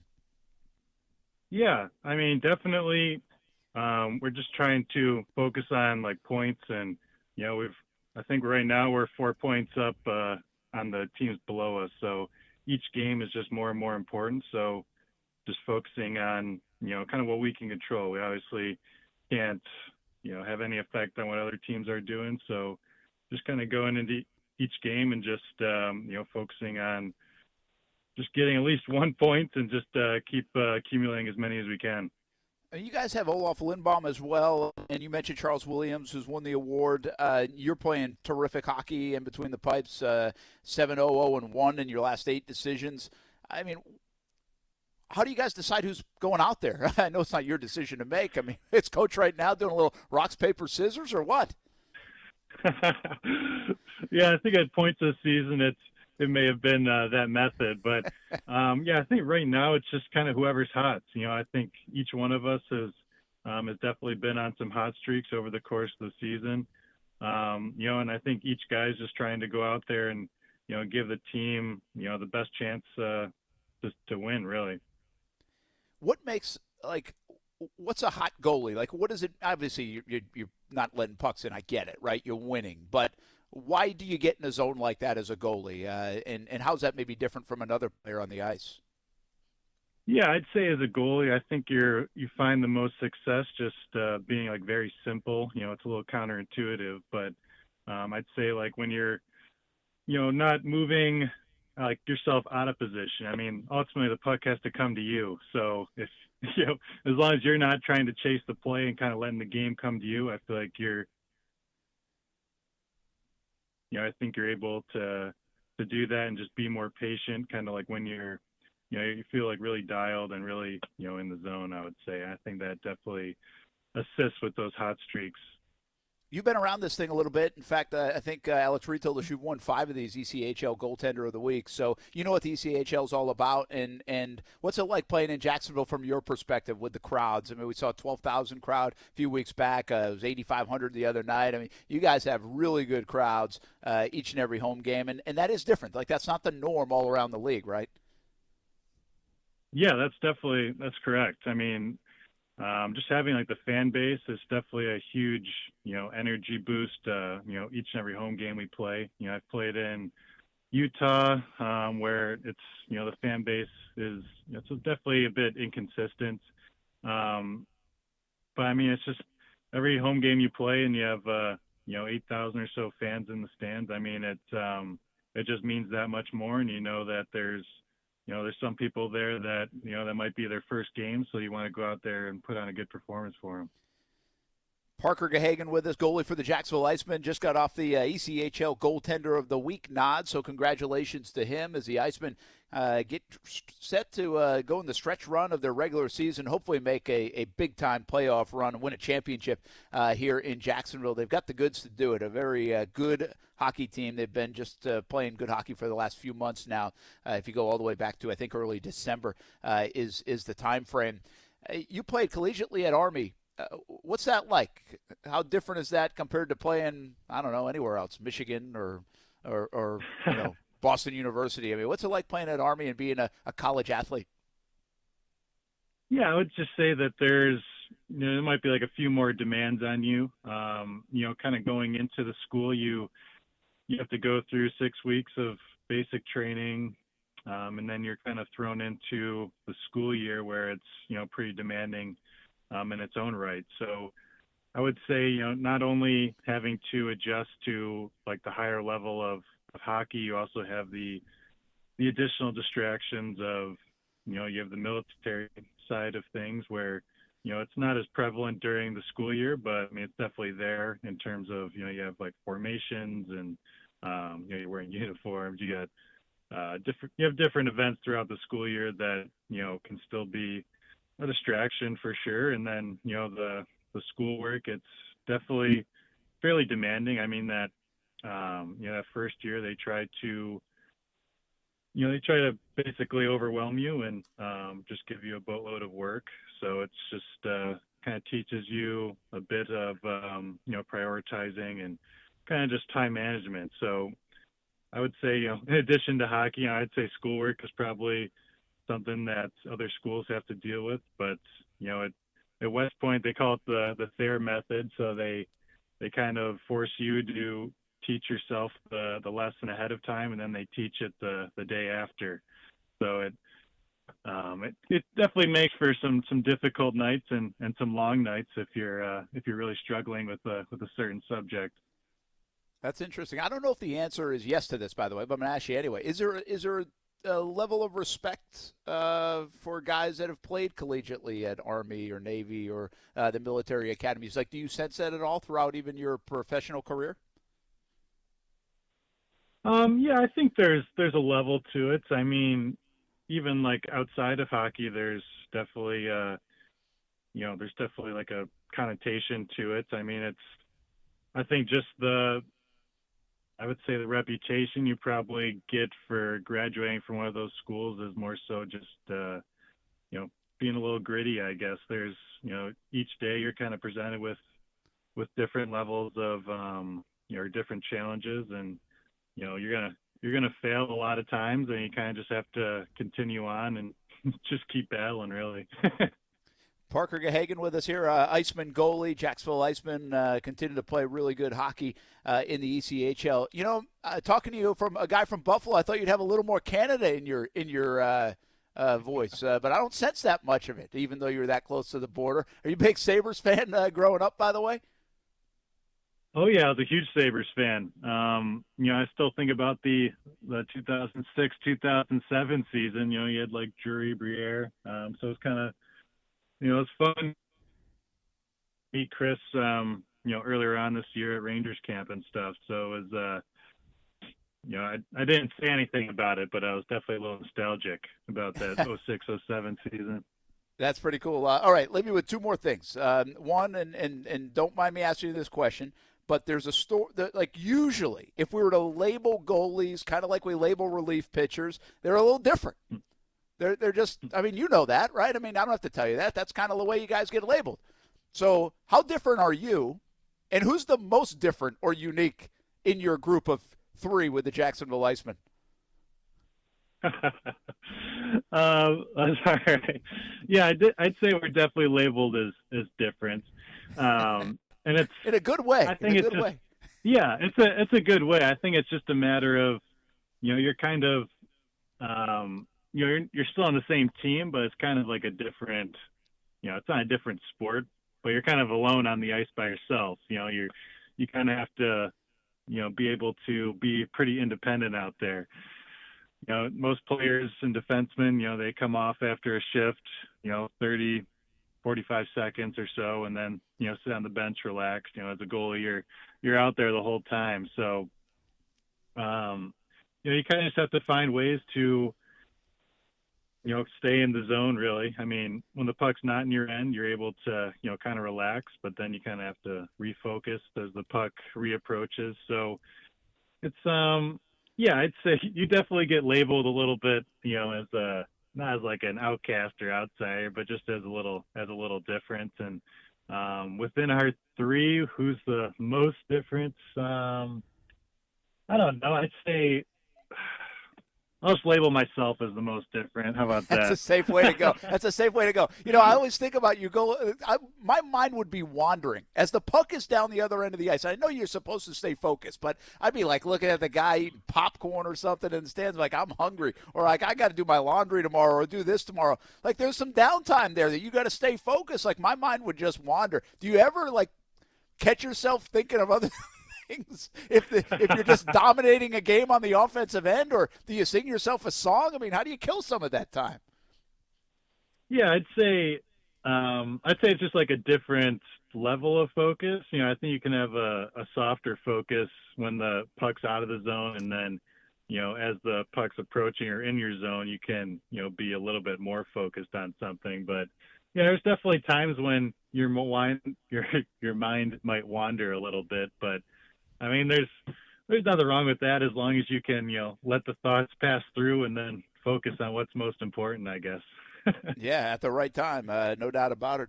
Parker Gahagan, the Iceman goalie, with us here on ESPN 690. Brent and Friends. All right, last one for you. You played for the Everblades, won a Kelly Cup last year, which must have been cool. This team hates them. Like, do you have a good understanding for that? Like, the Everblades, every guy I have on is not like the Everblades. Did you sense that when you came into this locker room, and do you almost have an appreciation for that rivalry because of it? Yeah, I mean, I think most teams in this league, they definitely don't like each other, but yeah, definitely with the Everblades, there's a greater sense of dislike. I would say it's, and yeah, I definitely noticed it a little bit, especially, with some of the fans, like. One guy said to me, I'm sorry for all the bad things I said about you last year. I'm like, okay, that's a good start. So it's just stuff like that. And I mean, I understand it. It's, it's all sports and it's all good. Like, I don't take any of it personally. It's, but yeah, it definitely adds to the rivalry. I definitely still have friends on the Everblades and everything, but like whenever you're in a game competing against another team, I don't think it really matters, whether it's the Everblades or, another team in our division. It's like you're basically going out there and just, enjoying the competition and giving it your best shot. That was probably Submarine Mike with the whiteboard. That's going to be my guess on the fan that might have said that to you, by the way. One last, I lied to you. I've got one more for you. You know what it takes to win. This is a very good team you're on right now here in Jacksonville. You guys good enough to win the Kelly Cup? Yeah, I would say so. We definitely have the right, mindset. I think, kind of like I said, it's a pretty resilient group. We've found different ways to win throughout the season, and I think there's one of the big things I've noticed that I, compared to the Everblades team last year is just having, just the belief that you're, going to win each and every game, and despite what the score is, whether you're down in the third or or what. I think each guy in there, believes that we can win, and I think that's one of the huge things you need, in a team that's going to be successful. Well, keep winning, man. Keep up the good work. Look forward to watching you guys play. You're at home tomorrow night, of course, and then home again Friday and Saturday, all 7 o'clock games. So go check out the Jacksonville Icemen, and they are playing really good hockey. And I hope you win a lot of the rocks, paper, scissors battles to get the start in net. I appreciate it. Thanks for having me. You've had Parker Gahagan, Jacksonville Iceman goalie. They are really good with that trio in net. I mean, we already know they have a good hockey team, but you got 3 guys. You got 2 guys that have won the award, Kasey. I know.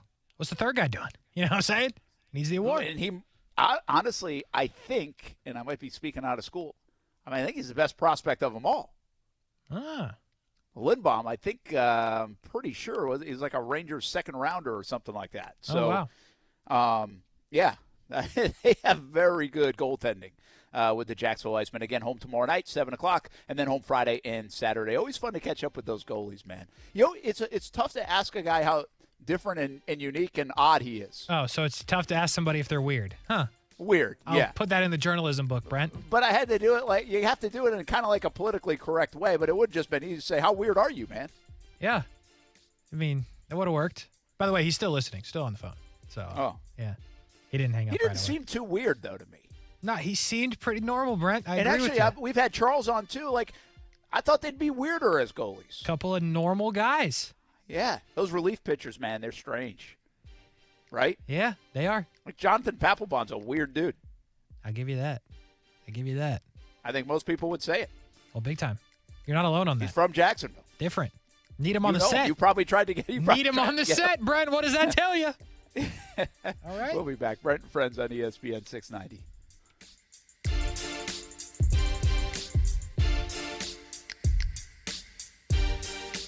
Brent and Friends is sponsored by Best Bet, now open in St. Augustine. Time for an NCAA tournament schedule preview. March Madness is upon us with first 4 game action getting underway tonight and continuing on Wednesday from Dayton. Then on Thursday, 16 games, including number 1 seeds Houston, Kansas, and Alabama taking the floor, followed on Friday by the East Region number 1 seed Purdue joining the fray. Follow all the games and scores from across the country with Westwood One's exclusive coverage of the NCAA tournament right here. I switched to Boost Mobile and got a free Samsung Galaxy A23 5G phone. Want to know the best part? It was free? Nope. The fact that it's on America's largest 5G networks? Nope. It's the ding. Oh yeah, love the ding. Right? It's all about the ding. It's the dingarooski, the dingaroner, the ring-a-ding-ding. Unleash your power to save with Boost. Get a free Samsung Galaxy A23 5G phone when you switch. Boost Mobile. Unleash your power. And the ding. Limited time offer. New customers only. Available on select networks. 5G not available everywhere. One device per line. Tax excluded. Additional restrictions apply. See your local Boost Mobile store for details. When people ask how I do it all, the answer is simple. I don't. Because some days I just can't. And on those days, I hit up McDonald's. Sometimes even twice a day. Once for breakfast, like a buttery sausage biscuit or a savory sausage McMuffin. And I'll bundle either pick with hash browns for just $2.29. Then I'll be back later for either a melty McDouble or a bold hot and spicy McChicken. And bundle that with a small fries for just $3.29. Turns out you don't need to do it all to have it all. Ba-da-ba-ba-ba. Prices and participation may vary. Cannot be combined with any other offer or combo meal. Valid when product served. No matter what I get, it's 20% off every day when I spend $1 on the McDonald's app. So yesterday was my please the whole fam on the way to the game meal. Today is my finally get them to stop asking, are we there yet meal. Who knows what tomorrow will be? Maybe a delicious crispy chicken sandwich all for myself meal. Whatever it is, it's a win. Ba-da-ba-ba-ba. Offer valid through December 31st, 2023 at participating McDonald's. Valid once a day. Excludes tax. McD app download and registration required. Have you seen your financial freedom wiped out by stock market volatility? It's Rich Jones. Consider investing in real estate funds from DLP Capital. Don Wenner is CEO and founder. DLP Capital has provided our investors with consistent double-digit returns by investing in cash-flowing residential real estate. For more than a decade, we have had zero losses, little volatility, and have shot above our return targets in all of our investment funds. Plus, we offer monthly distributions and tax shelter opportunities. To get your investor's guide and learn more, dial **invest on your cell phone or visit highyieldreturns.net.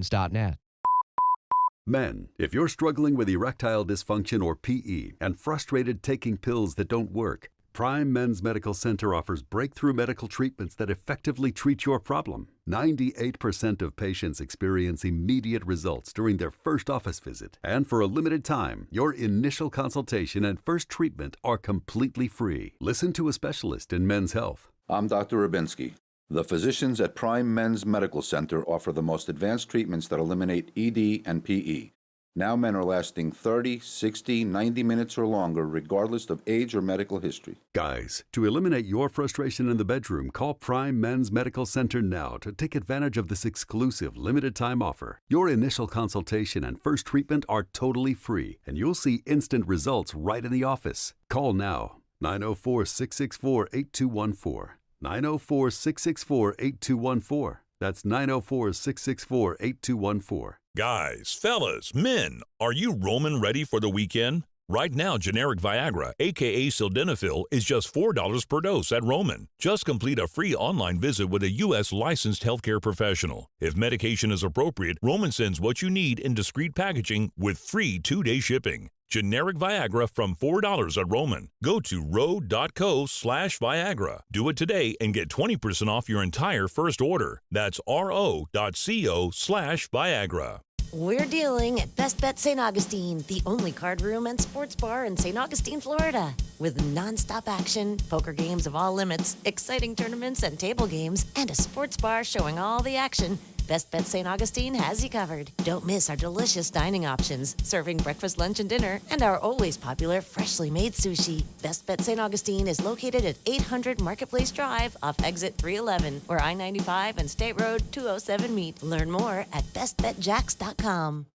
Every piece of land has a story. Some right there is behind the wheel of a John Deere 1 Series tractor, like the Upshaws. This is my tractor Penny. It's all about attention to detail. But the Nelsons love cruising around their expansive Montana ranch in their John Deere Gator UV. We've been here since 1868. While the Caggianos drive a John Deere zero-turn mower to keep their Long Island brewery looking sharp.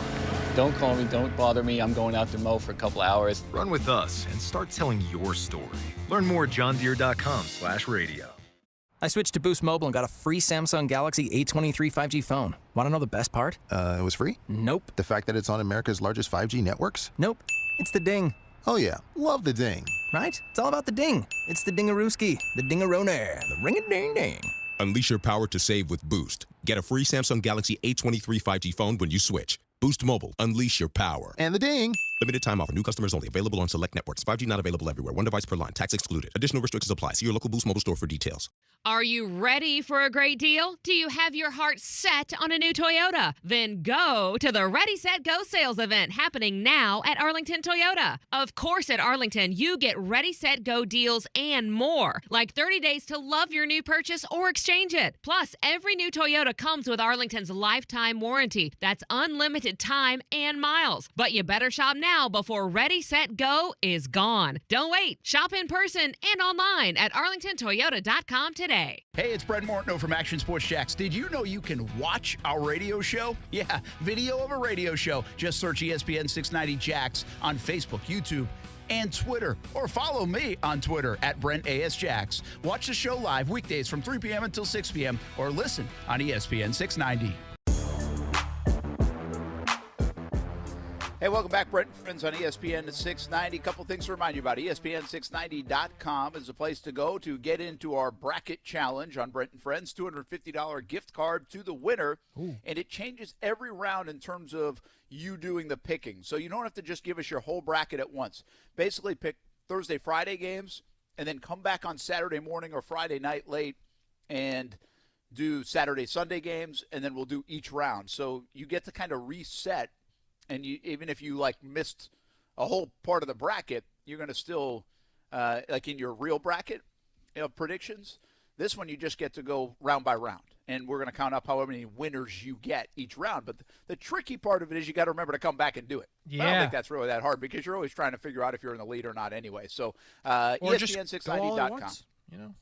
Be really good at it. ESPN690.com is the place to go. And also Action Sports Jax Dream18.com. If you're looking for some golf, got golf fever in between the players and the Masters. Great time to play and great time to save. Just $69 with the Dream 18 card. Action Sports Jax Dream18.com. Brent Martineau, Kasey Kurtz, and Team USA with a big win in the World Baseball Classic. They needed that one, Kasey. The boys are back. The boys are back in action. And shout out to the dude that had to pitch for Canada after U.S. had a really bad night against Mexico. That guy did not have a good run of things for Canada. I don't think he got even an out. So that was a tough go of it. But that's what they're a 19-year-old, right? Yeah, that's what they're supposed to do, though. Like when your lineup is Mookie Betts and Mike Trout and Pete Alonso and Arenado and Goldschmidt and Tim Anderson, like front to back, you should be scoring a ton of runs every night out. And I thought about this after the game because Mike Trout had a good sound that I'll play for you in a second, but the Americans have had a hard time getting players like Mike Trout to play. And I kind of thought that they would have this experience where if you could get these guys to play, they would be hooked. And Mike Trout, after the game on FS1 with Ken Rosenthal, kind of said that exact same thing. You told me just now, before we went on air, that you're having the time of your life. Why is that? Yeah, no, just the group of guys, the atmosphere, the coaching staff, just everything that comes along with this. It's been unbelievably fun. I just had a conversation with Wayno in the dugout, and he said the same exact thing. It's the best time he's had in a while in his life, he said. And, he's been through a lot as well. So, it's just special to put the, USA across your chest and go out there and play for your country and, compete against other countries as well. Pretty cool it's stuff. Really a cool thing. Yeah, it's really neat to hear him say that it means something, because what we're seeing from the other countries is they're showing the emotion of it. Listen, Mike Trout's not that guy. He's not going to go pull off his jersey after hitting a double or a home run, Yeah. He's just not that guy. I don't know if Team USA has a lot of those guys. They probably have some with some flair, but you're just not going to get that kind of emotion like we're seeing from the others. But to hear him say that and hear those guys have been through a lot of things. Those guys have seen and done a lot of things. They have great accomplishments. So to see this mean something to them, I think is pretty cool and is a good thing. And here's the other part about it, Kasey. We don't get to see Mike Trout on the big stage very often. So It's nice to see Mike Trout on the big stage. He is one of the best players of all time already. And few people know it and recognize it because he's played 3 postseason games in his career. Yeah, you don't get to see it. And, I mean, again, of course, the way that the pools were drawn, he has to play in Arizona. So, again, it's 10 p.m. if you want to see Mike Trout play right now. But they will hopefully find their way to Miami and play in the primetime games. But that's what I thought was cool about that interview, right? I think it also was kind of at a random time because they went to break twice before they got Mike Trout on. I don't know if Rosenthal pulled it out or if it wasn't scheduled or whatever, so you kind of had to hang around. And I wasn't even really watching anymore, and they're like, oh, Mike Trout. So I was like, oh, I got to listen to what he had to say. And, yeah, I think he has that effect where I want to watch him play no matter what it takes because he's great. And also when you hear him say stuff like that, I think it's valuable because he is a guy that doesn't really say much, and really there's not much to say about the Angels right now. It was good to see the offense erupt because they are a very good lineup, but that's not how baseball works. I don't care how good your lineup is. You can go 4 days and not get hits, Yeah. I mean, not be no hit, but you can be quiet, especially this time of year when these guys hardly have had spring training at-bats. Yeah. So to see it erupt, now you kind of start to wonder, okay, well, where does this take them now? Does that one game, do they start scoring 8, 9, 10 runs a game now? Because they do have that capability. They can't win without it. I mean, I made a 20-minute drive, and it went from, I think, 1-1 to 9-1. Yes, it was a busy little run they had there. I missed it all. It's like I texted Todd. I was like, "How did they just score all these runs?" But good to see it. It'll be nice. They have to win, right? They have to beat Columbia still. Yeah. They still have another one to advance. Play. They have to win. Yeah, so they got to get a W over Columbia, and hopefully they get that done. The World Baseball Classic. Listen, you don't have to love baseball maybe the way I do, we do, whatever. You should check it out. It's a good watch. It's a fun watch right now. It is. It's really good. I'm hooked. I'm liking it, and looking forward to the games to come. We'll be back football at 5. Let's get back. What's happening with Aaron Rodgers? Would you ever think Ellen Lazard would get the same money as Jakobi Myers this offseason? It's a crime. It's a crime. It did just happen. We'll update you on what's going on around the NFL and here in Jacksonville coming up next on ESPN 690.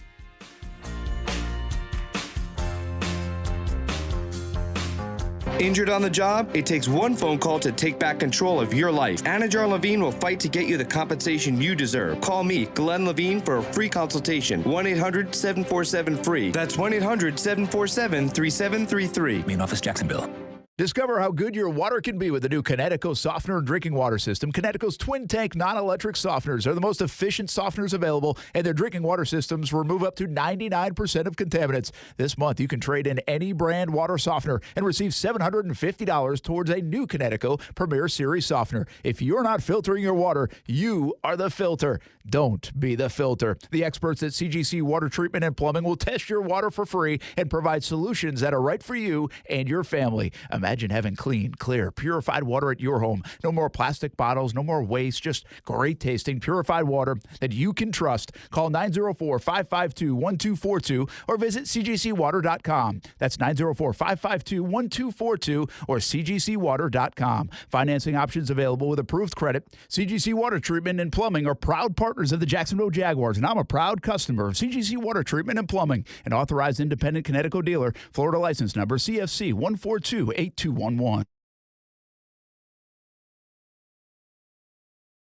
Sports Center. I'm Christine Lisi. As the Jets continue their pursuit of an Aaron Rodgers trade, they are signing one of the free agents on a wish list provided by the Packers quarterback. Receiver Allen Lazard has a 4-year, $44 million deal with New York. Two of the others on Rodgers' list, also Green Bay free agents, receiver Randall Cobb, tight end Mercedes Lewis, Fitz and Harry co-host Harry Douglas. The only issue that I have with this is that Aaron Rodgers is making these demands like he has won Super Bowl after Super Bowl after Super Bowl. If the New York Jets get these players for Aaron Rodgers, he damn sure better deliver and actually make the Super Bowl and give his team a chance, an opportunity to actually win. The Giants acquired star tight end Darren Waller from the Raiders for a third-round pick, another offensive weapon for New York quarterback Daniel Jones. Receiver Michael Thomas and the Saints will not be parting ways as anticipated, as the sides have agreed on a one-year deal worth $10 million. NHL Hurricane star right wing Andrei Svechnikov will have season-ending knee surgery this week. It is a potentially massive blow to their Stanley Cup aspirations. We all know the game isn't over till it's over. So next time your car breaks down, don't call it quits. Head to eBay Motors. They have 122 million parts to take your car into overtime. Get the right parts at the right prices. ebaymotors.com. Let's ride. WOKV Jacksonville. Listen live everywhere you go on ESPN690.com. ESPN 690, a Cox Media Group station. Leave high-rate credit cards behind with Community First Credit Union. Our Visa Signature credit card makes it easy to consolidate and save with fee-free balance transfers, great low rates, and 1.5% cash back on all purchases. So manage your money your way and just be yourself with Community First. Apply now at communityfirstfl.org. Community First Credit Union. Federally insured by NCUA.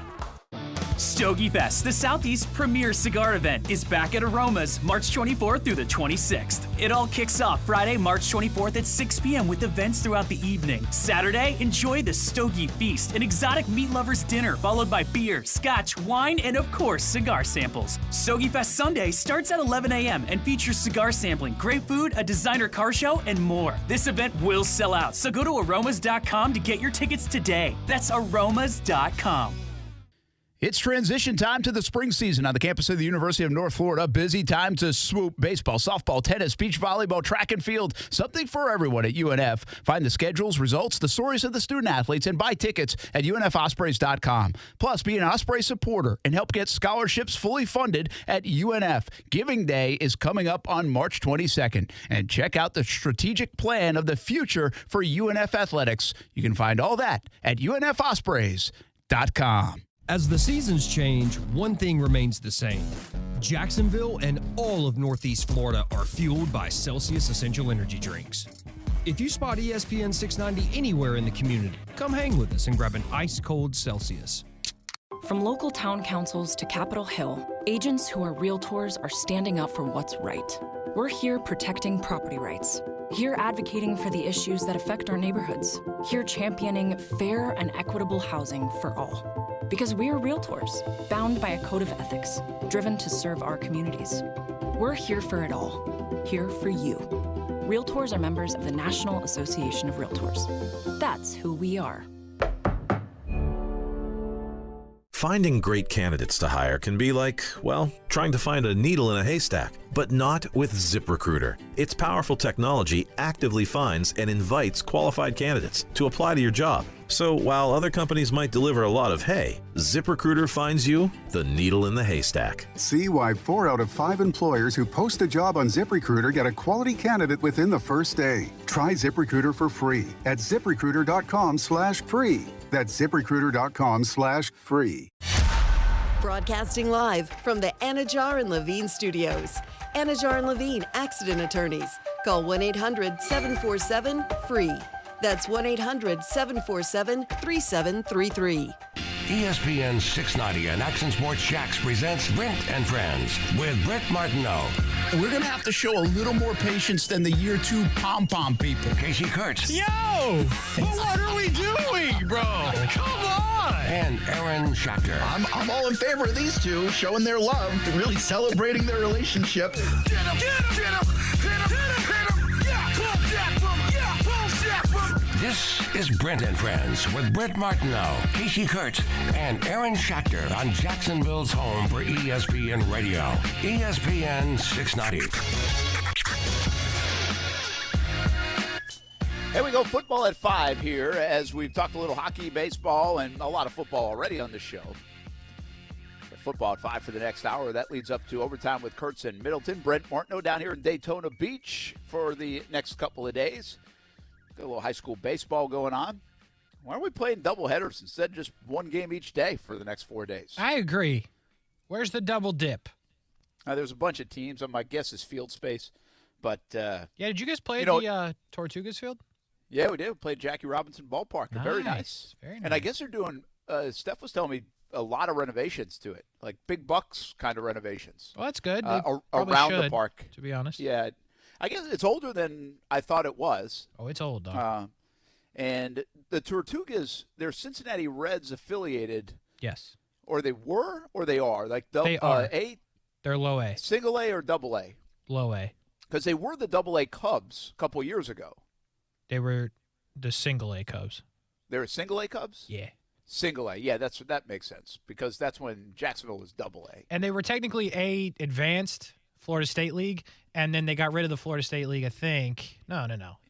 Yeah. They got rid of that. No, I think you're right, because that's what advanced. happened, right? Something changed because when they got rid of a lot of the minor leagues. Yes, stuff. and now they're low A. They got rid of the low A teams and dropped teams like the Marauders from Bradenton and Daytona, Tampa Yankees, which are a different team name. But, yeah, so they're low A Reds. Yeah, cool place, though, to come watch a ball game. And I think Bethune-Cookman and Jacksonville University are actually playing there tonight at 6 o'clock. So, so that's to answer the question of why not doubleheaders. I think field space is probably the answer. Usually, to go back to our no gate fees conversation of travel ball, you get 4 days so they can put you in hotels and help the economy out. I don't think that's the motivation this time around. This is a high school event. I think it's more there are too many games and not enough fields. Yeah, I'm surprised to see you in a hotel, to be honest. I thought you'd just make the drive back up. You said spring break, Brent. We got a 9:30 game in the morning, and so we're like, you know what? Let's just spend a few days. How about it? How about it? This is vacation. Brent and fam. Brent and fam and Brent and Friends. We didn't get to listen to me. They're like, this is a great vacation. I get to listen to you talk 3 hours on the radio. Yeah, I was just going to say, does the whole fam just have to sit there, listen to you? Are they just in there? They went out to dinner or lunch or whatever with a lot of the team while we started the show, and now they're back. Oh. And, now they've got to listen. Oh. They've got no choice. That stinks. Do you have the speaker going? That would have been something. I don't have the speaker.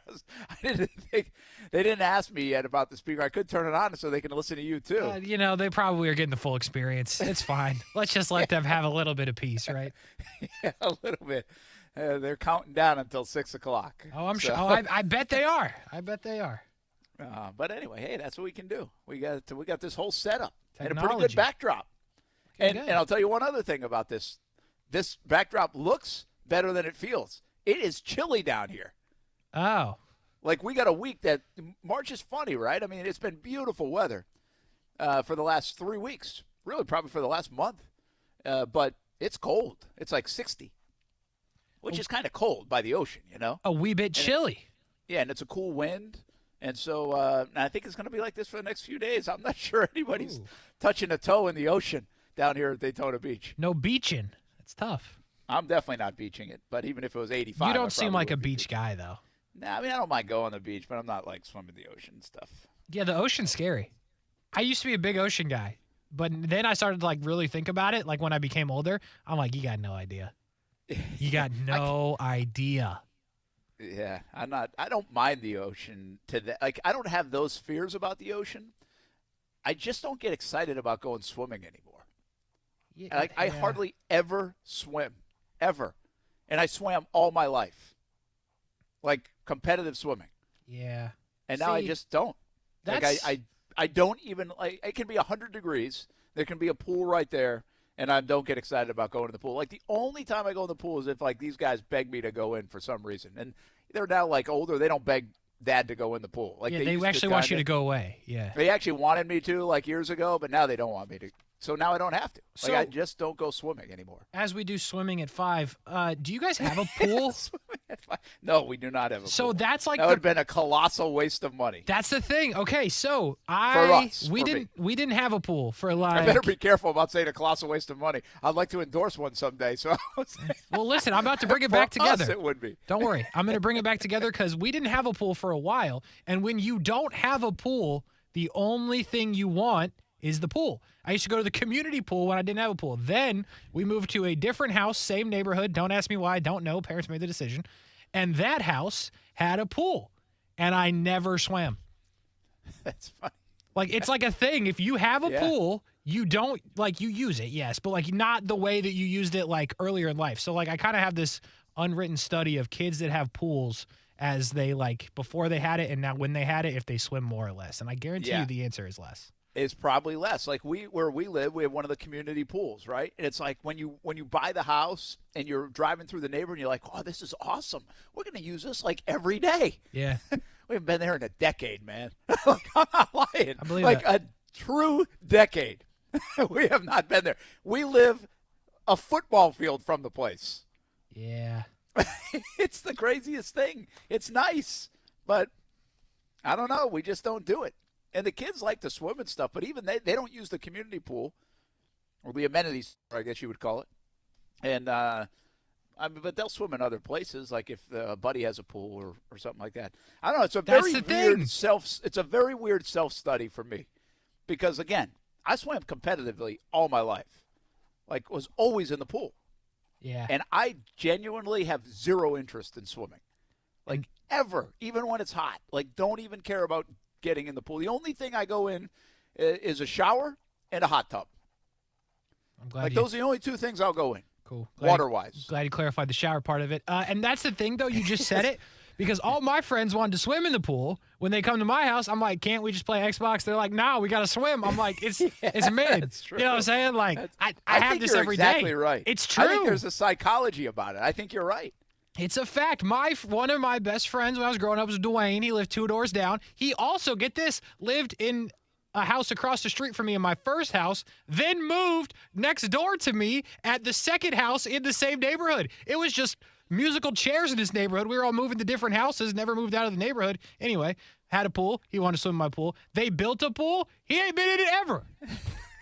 This sounds like the stupidest question I've ever asked on social media, and I've asked some dumb ones. You really have. But I just said, but I think, like, you're right. I am on board with you. Thank you. In this exercise. And I know it's not to a person. Like, there are some people that have a pool and they use it every day, go for a swim daily. You know who swims every day? And I don't think he has his own pool, but he goes wherever to swim. Mike Bursch. He's a daily swimmer guy. Huh. And I'm like, man, it's such good exercise. Like, I should jump back in the pool and go swimming to do exercise in the morning. You should race haven't done it. Burrish. Oh, I beat Bursch, no doubt. Oh, this sounds like a challenge. That would be a good challenge. You're telling me this dude swims every day, and you're just going to jump back in the pool like some retired Michael Phelps? You're like, don't worry, I got this guy. Yeah, my guess is, like, he's old man swimming, He's just like, you think he's got, like, the pinch nose thing Bursch does? I would bet he probably does, to be honest with you. Like, do you remember the old guys at the pool used to wear, like, that pinch nose thing? I would wonder believe if he's got that. Probably. But seriously, so I asked this question. If you own a pool, do you swim in it? All right, you moron. Nice question. But I would say, or did you swim more when you didn't have a pool? Yes. Yes. That's what you're saying is actually true. And I think you're right. It's spot on. Like, hey, we just put a $60,000 pool in. Probably like $100 now. I don't even know, but I don't even know how much a pool costs. And we don't use it. That's what I'm saying. But when we didn't have the pool, we swam in everybody else's pool. Exactly. My parents were big, let's sit out by the pool people. I'm like, why don't you just swim? They're like, nah, we're just sitting. I'm like, okay, awesome. We could have just, bought a screened enclosure, I guess, whatever. But it's a wild thing. I've never understood just sitting out in the sun. Like, I can't do that either. Oh, my mom is That's big. why I don't like – oh, my mom is too. Like, and people love it. Like, I guess it's relaxing. I don't think it's relaxing. Just sitting there and sweating in the sun. And it's hard to, like, read in the sun or do anything even on your phone in the sun because of the glare. So, like, you get nothing done. So I'm either falling asleep in the sun or I ain't sitting in the sun like that. Yeah, not a sun sitter. That's why I'm not a big, like, cruise guy. Like, once I go to the casino a couple times. That's what I'm saying. And I eat every food that is on the cruise. Yep. And, okay, you go to a show or two. Like, I'm not going in the pool. I already told you that. And I'm not just sitting out there with a drink in my hand. You definitely can't go to the cruise pool. That, I know what's in the cruise pool, but you just you can't. Don't go to the cruise pool. Well, not everybody takes your advice because everybody's in the cruise pool. I'm just saying, if you want to, I'd leave it there. Yeah, swimming, it's a wild thing. Hey, football. Stephon Gilmore just got traded from the Colts to the Cowboys. Interesting. Why does Stephon Gilmore get traded and bounced around? Patriots to the Panthers to the Colts to the – he started in Buffalo, of course, and now to Dallas. Yeah, I'm not sure. Is he still good? I mean, they gave up a 5th-round pick. Man, is he a lot of money? I'm not sure. I don't think so. I think he's still actually pretty good. Like, I think he's a good player. I think he was good. I think the Colts liked him. Obviously not enough, but I think he did we'll good take a things with it. 5th-rounder. Yeah, but it might have. I don't know. They don't have to clear money either, but 2 interceptions.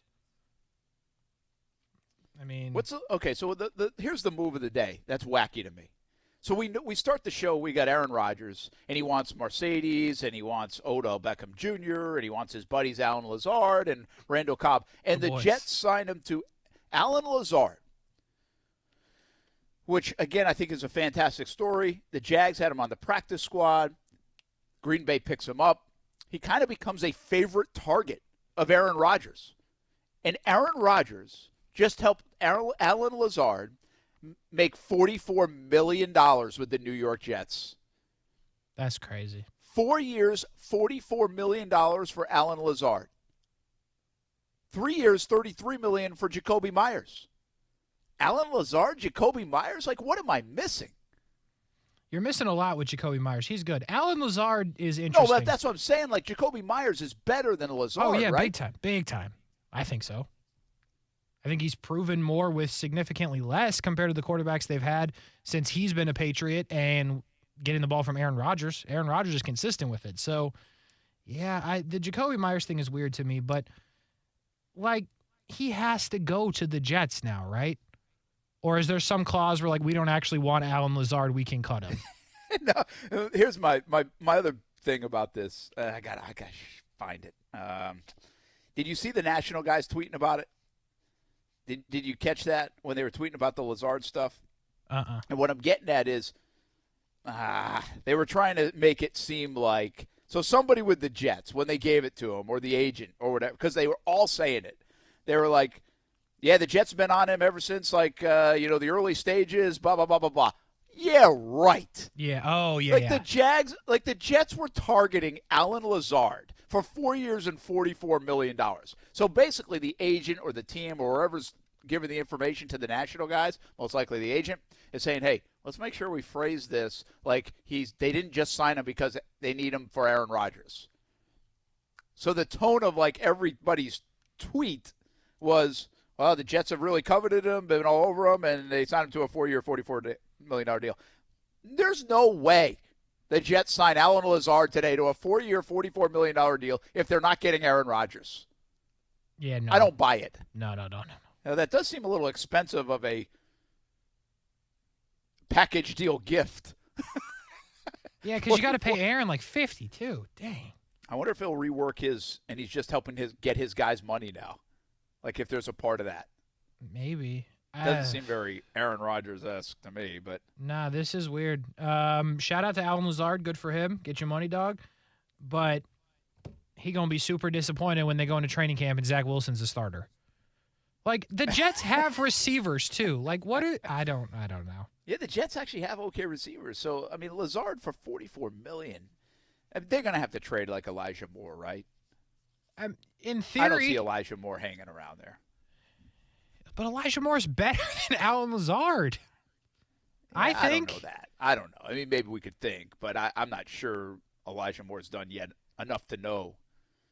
Yeah, he's better than even Lazard. I think I'd rather find out than, again, it's done, so it doesn't matter. But yeah, like better find out than pay $44 million. Get him a quarterback that's literally not Zach Wilson. They've been there the exact same amount of time. Like, and I know they had like Strevler and everything that doesn't count. Like, bring in a quarterback that can actually consistently get you the football and then make a decision. Not pay some guy who, by the way, you have no idea if he's good without Aaron Rodgers. $44 million. This guy's on Jaguar Junkie says they're when I said Alan Lazard and Jakobi Meyer's getting the same money, he's like they're the same guy. Are they? Like, they're different guys. I feel like Jakobi Meyer's a better player than Alan Lazard. Thank you. And I don't even love Jakobi Meyers like you do. You thought he was going to get like $16 million a year. I was wrong. Yeah. There's no receiver market. That's the bigger story here. That there's no receiver. Like Adam Thielen just sitting there. He is. He is just sitting there. I'm signing Adam Thielen before I'm signing Alan Lazard. Yeah, good point. And it's not. He'll be less expensive. And he's better, right? I don't know if he's still better. He's kind of seems like he's running on fumes a little bit, but I still would. I think I'd like the idea of it better if I'm a Jets fan. Yeah, veteran playing with Aaron Rodgers, Adam Thielen. Yeah, I think I'd like that. Yeah, But it's very interesting right now because last year at this time we had this crazy run on receivers. We had guys making $28 million, guys being traded, Devontae Adams doing both. I mean, it was just nuts. Like, was Metcalf going to go? Metcalf gets paid. Deebo Samuel gets paid. Everybody's getting paid. And now, has the league said, whoa, stop the car a little bit on those receivers. And also on tight ends. So the tight end receiver market is kind of, I wouldn't say flat because the guys just got paid $11 million, but it's not booming. And it's a little bit of a mystery.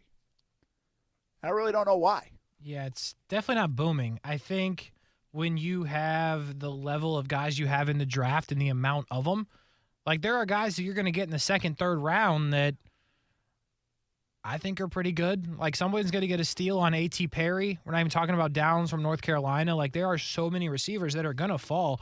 And there might be a thought that we're going to find a guy. We might not have to do it in the first round. Or if you're early in the first round and you have a pretty decent team, then there's first round receivers available, 3-4 of them. So I think everyone has that, hey, we can get a guy in the draft, maybe even two guys. And it's the same thing with the tight ends. So, and they're cheaper, a whole lot cheaper. What's the craziest thing that's happened so far, in your opinion? The pool conversation. But which, by the way, to the pool conversation, we do have a response. Good. So the question must have been pretty good. But JB says, we have a pool that seldom gets used. I wouldn't want another one. Looks nice. We just don't use it to make it worthwhile. That's it. That's it, JB. You're right. So what's the craziest thing that's happened? Because Aaron Rodgers hasn't happened yet. Bro, the Alan Lazard has to be up there. Like, I know what they're doing. It's recruiting. It kind of has to be up there. Yeah, I just feel like when we see 4 years, $44 million, and I understand, like, to me it's a little surprising. The numbers, the years, the same as Myers. Like, I think Myers is a better player. I thought he'd be more coveted than a guy like Lazard. So I didn't think the market would settle there for Alan Lazard. But I also think it's a little bit like that doesn't jump out at us anymore. You know, $44 million contracts are like, yeah, whatever, okay. That guy's not making as much as whoever. You know, I mean, Devontae Adams is getting that for 1 year, basically. True. So I don't know if it feels that, like, the biggest moves have been made. Like, I still think Ramsey's a huge move to the Dolphins. Jimmy G's a big move to the Raiders. We saw today Waller go to the Giants. Maybe that's the move that's strange. Because you have Josh Jacobs and Devontae Adams tweeting about it in not a positive way. True. Jacobs just did it a couple hours ago. Yeah. So are they screwing up the culture and continuity and everything else before their offseason even begins in L.A., in Las Vegas? It's going to be rocky. There's no doubt. I mean, you're not thrilled about the Jimmy G situation if you're Devontae Adams and then you lose a guy that's a certified weapon if he's healthy. So, yeah, I mean, it's odd. you get Jakobi Meyers, but there's some weird things going on in Las Vegas. So I think that is a weird one. I also think you could say the Chiefs paying the Jags right tackle to be their new left tackle is an interesting move. I know it hits differently here, but nationally, if you say it in the way I said it, you're kind of like, what? What are they doing? Yeah, that's actually a really good point. Like, and I think we want to be careful, because we like Jawan Taylor, and I love the fact that he earned that payday. Mm-hmm. But I also think it's fair to critique it. And, I started saying this last week where I said, listen, letting him walk and not having to pay him 14, 15, 16, 18, turns out to be $20 million, might be a benefit for the organization. We don't know for sure he's that kind of player. They're betting a little bit on him being that kind of player. The market is indicating that he comes off a good year. There's not a lot of right tackles or tackles available. He's going to get paid. It doesn't mean he's going to be worth it. And then you add in the wrinkle of him going to the left side where he's really just played like a few games, I think, collegiately on that left side. And we don't know if he can be good there. So we don't really know if he's worth $20 million as a player to begin with. Is he that kind of player? Because that's entering elite status as a $20 million a year guy. And then they move him to the left side where we really don't know. I don't know how they know if he's going to be good. So I don't think you're far off there. Now, again, Jawan, great for him. Really cool. Yes. But from a Kansas City perspective, from a league-wide perspective, I don't think you're that far off. I think the Waller one is a head-scratcher. To me, that guy is a dangerous player. And why wouldn't you want to couple him with Jimmy G and Devontae Adams and Jakobi Meyers and everything else? Like, I feel like I'd rather have Waller for $11 million than Jakobi Meyers for $11 million. Yeah, tough spot for you. Kind of, but I think you're right because you already have Devontae Adams and Hunter Renfrow. So, like, instead of the third receiver, give me the tight end. I could get on board with that. He's not going to use tight end? What do you mean? He came from New England, Gronkowski, Hernandez. Of course he's going to use tight end. That's a weird one. I think the Waller one's the weirdest I would go with that. It's going to be the goofiest one. And by the way, I'll say what I said top of the show. Daniel Jones, a huge winner in all of this. Great he for gets the paid Giants. Yeah. mega money. He's keeping one of his receivers. He's keeping his running back. He's obviously got year 2 continuity with Dable, and he's getting Darren Waller as well. Oof. It's a good day to be DJ in New York. Let's take a break. We come back. Football at 5 continues. What else is happening? I really thought we'd maybe get some Aaron Rodgers news by the end of the show at 6 o'clock. Doesn't seem like it's going to add up that way. But we do have overtime with Kirk. Keep holding it for OT. 7. So maybe at 7 things get popping a little bit more. What other moves will we see? Will it slow down a little bit? The league year starts tomorrow at 4. Football at 5 continues on ESPN 690.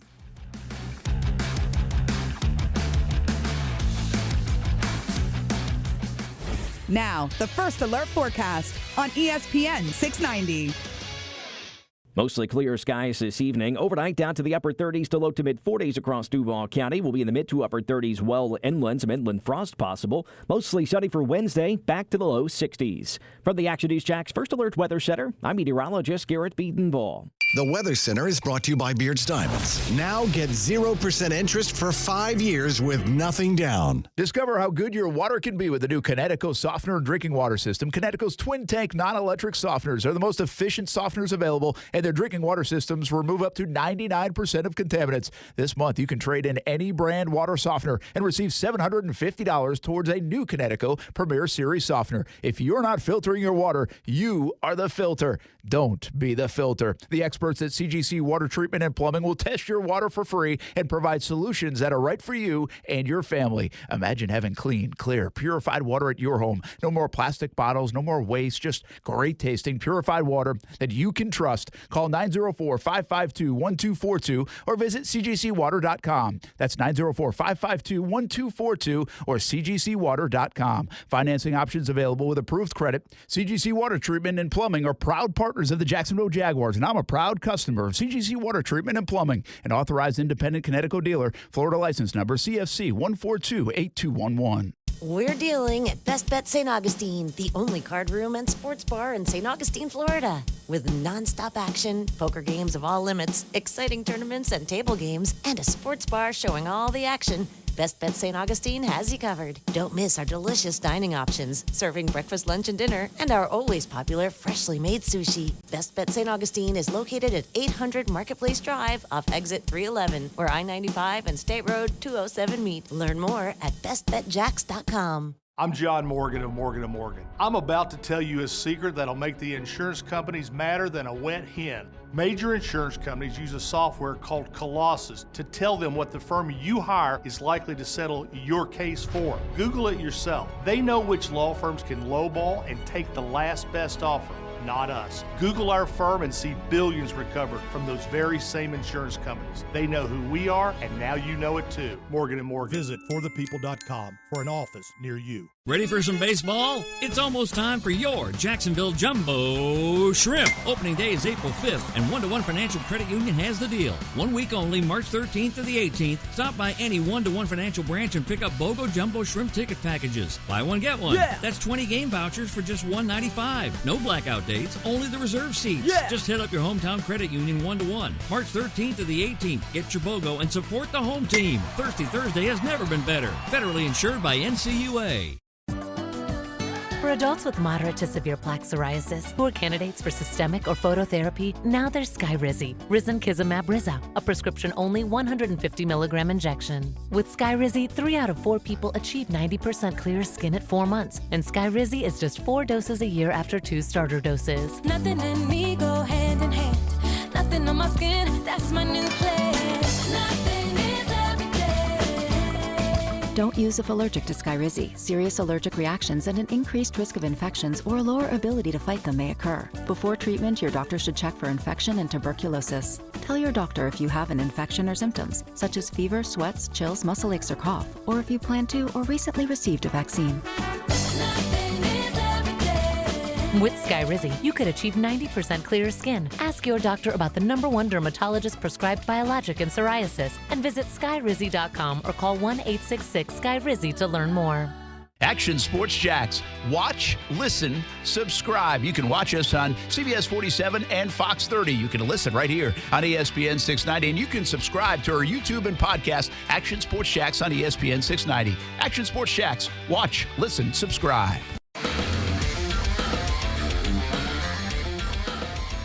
Well, here's another one in. James Bradberry returning to the Eagles. 3-year deal, $38 million, $20 million guaranteed, another $6 million in incentives. Total package, $44 million. Yeah, he's just like Alan Lazard. I was going to say it, but you did first. So, James Bradberry goes. The Cowboys get Stephon Gilmore, the NFC East. We'll see if they can run it back, and it can be very good and competitive again this year. The Eagles are losing players, though. They are. Which is just natural, right? I mean, when you're good, you're going to lose players. Yeah, especially when you have a deep roster. Yeah, I mean, they were deep. But Bradberry, that's a good one for them to bring back because you don't know what's going on with Slay. Paying that kind of money probably means Slay is gone, so you really needed to retain at least one of those guys, and Bradberry's the younger and the cheaper option as of currently. So I think it's a good move for them. You got to try to bring some of those guys back, but they are losing a lot of players. Brad, so this is what we talked about earlier when I think South Beach Gary had brought up the Darius Slay stuff and asked about, which we've discussed a little bit over the last week, but I wondered if there needed to be a domino to fall to kind of get things going with Darius Slay. And I'm not talking specifically to Jacksonville, but to anywhere. And I kind of think the Bradberry deal might be the domino. So now you wonder what does happen to Slay. Because I think you're right. He's probably not staying. I mean, they gave him permission to go seek stuff, which means, yeah, we ain't keeping you for that. You know, so $17 million I think is, and then $26 million cap hit, I believe, are the numbers on Darius Slay. But Bradberry's very good. Like if you had a choice, Bradberry or Slay, is Bradberry better option? Yeah, I think if you're gonna for a 1-year situation, I think you could argue Slay, but projecting it out, I think Bradberry's the safer option. And, yeah, I think I'm going Bradberry there. How much should the Jags pursue that, or are they okay in the draft? Like, if they could make it work, if they figured out a way to make it work with Darius Slay, like, would you be like, whoa? Or you'd be like, nah, we're good. We'll go draft. There's plenty of guys in the draft. Nah, I think if you can get it done, you get it done. And I still don't think that doesn't necessarily mean you don't draft a corner in the first round or the second round, whatever. I think you said it when you're talking about Calais. They are a team, believe it or not, that could potentially be one of those teams competing for the AFC in the Super Bowl. So you go get a guy, even if it's for 1 year, and you develop somebody on the back end. Darius Slay makes them better in 2023 than a rookie corner does, I think. And if you can get it done for a year, or maybe 2, you got to figure out the cap hit for this year because that would be the big problem. But, yeah, I think you go for it and you try to win and put all the resources in until you physically can't. Are we overplaying the need for corner here in Jacksonville? I don't think so. And my meaning of that is, listen, they got a guy in Tyson Campbell who's terrific, and everybody believes that. So we're all on the same page. I think fans believe it, and I think they believe it internally. You got a guy like Darius Williams, who once he went to the outside, they got much better and pretty darn good on the defensive side. Like, there was no evidence to me of saying, yeah, we still need to upgrade that. So, like, Darius Williams is staying on the outside, especially with the much money you're paying him.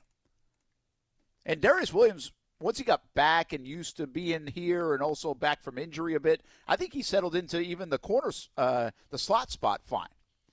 But I think the move to kick him to the outside was the right move and a big move and a necessity for the Jags to do what they did down the stretch of the season. Point being is I think they're fine on the outside. Like, if they rolled it back with those two guys, nobody's going to complain, I don't think. So you do need a slot guy, but are we just overvaluing, like, how good of a slot guy you need? I mean, do you have to be like the Dolphins think they have to be, where they've got a trio of corners? I don't think so, because take into account if the guy that got hurt this year was Tyson Campbell and not Shaq Griffin. You're in serious trouble.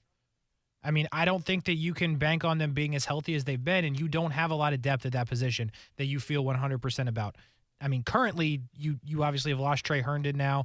You can draft somebody okay, but they don't have the depth there. So I think you need as many quality corners, whether they play outside or in the slot, because you have Darius Williams that is a bit of a luxury right now, that if you can find a good guy on the outside, Darius Slay or whoever, you can put Darius Williams back on the inside. But if you find a guy that's elite on the inside, you can keep Darius Williams outside. So I think he's the X factor right now. But no, they need another top-tier guy, I think, because if they want to get deep in the AFC playoffs, you got to go against Higgins, Chase, and Tyler Boyd. Like, every team just has those amount of weapons in the AFC. You have to be ready for it, and you can't really have a weak spot in those top-tier teams, against those top-tier teams. Yeah, and listen, I'm not really debating or I guess being the guy saying it's not needed. I just wonder if, since it's such an attention getter right now, because it really feels like the only spot that they don't have locked up. And I think that's some of the reason that we're all talking corner. They need a third corner. And I'm not saying it's wrong. I'm just saying, are we overvaluing it? Are we saying, oh my gosh, if they don't do this, then they are screwed? And I'm not saying anybody can play those spots, but they will have people that can play the spot on the team. They can draft it with a bit of an unknown guy. Heck, they can roll the dice on a couple of picks with the corner spot, and maybe that's what people want them to do anyway from a depth standpoint. I look at, I don't know, you look at the Super Bowl contenders, right? And the Eagles obviously had good corners. Great. I mean, the Chiefs were okay. The Chiefs were okay. That's fair. And here's my point of that. The Jags are building this as an offensive juggernaut to lead the way. They've got Doug. They've got Trevor. They bring in Calvin Ridley. They've got weapons. Everybody likes what they look like on paper. They are building this to outscore people. Like, what's going to win the day for them is lighting up the scoreboard. That doesn't mean you can't have a good defense. Don't get me wrong. But do you have to be, like, crazy good at every position? I don't think when you build a team to win on offense. Now, what the Eagles did is they kind of built both ways. And they were really good on defense, and they were really good on offense, and they just got beat by Patrick Mahomes and the Chiefs. And it turned out, by the way, that even as good as they were in their secondary, they couldn't stop a thing in the second half against the Chiefs. Cincinnati. Or no, Philadelphia. Philadelphia I'm talking about. Yeah. So, I mean, they were about as good as anybody on defense. And they were stacked in the secondary, it appeared, and couldn't make a stop. It's fair. So I'm just saying, I'm just trying to think through it. And again, I understand why we're saying, and I don't totally disagree with why we're saying, if you can upgrade one spot, if you can go put a starter in, if you can go get a guy that's done it, that slot corner spot right now is the place to look at. It's the one spot that it's like, who's going to play there? Can we get better there? Yes, and you should be asking those questions. I'm just not sure whatever move they make. This is the whole point of it. Whatever move they make at that corner slot is the difference between them winning a Super Bowl or not. Because I think they're built on the offensive side of the ball. The difference between them winning a Super Bowl or not is really, it could be Calvin Ridley. Not the guy they get in the slot corner spot. Yeah, I hear you. I think it's a good point. I agree with you. I don't think it puts them as a Super Bowl champion, but I think that when you look at the team like Kansas City, who, although they're corners, they don't have three elite ones, they have good enough play, and in the Super Bowl, especially in the second half, they had a pass rush that was getting home. And it's what Philadelphia had early in that game and really the whole season. They had a pass rush that was getting home. You didn't have to cover long. And Jags don't have that either, right? If they upgrade the pass rush a bit, or you might not even have to bring in new people, just get better results from the players you have, it helps the corner spot. So then you take some of that off, obviously the coverage and all that. Then I think it's an easier way to make up for it. I get you. And I think you're right on that. And maybe that's what we're not talking about enough. It might be.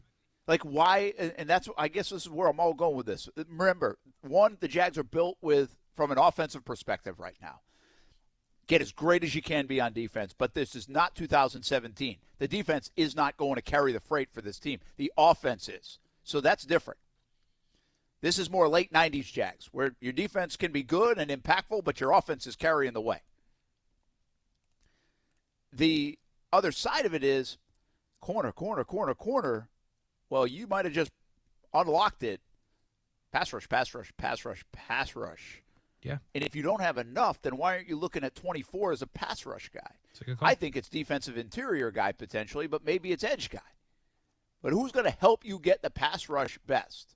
Who's going to help you get to the corner? Now, you can argue that the corners help you get home to the quarterback. I get it. But I think most people believe that those guys up front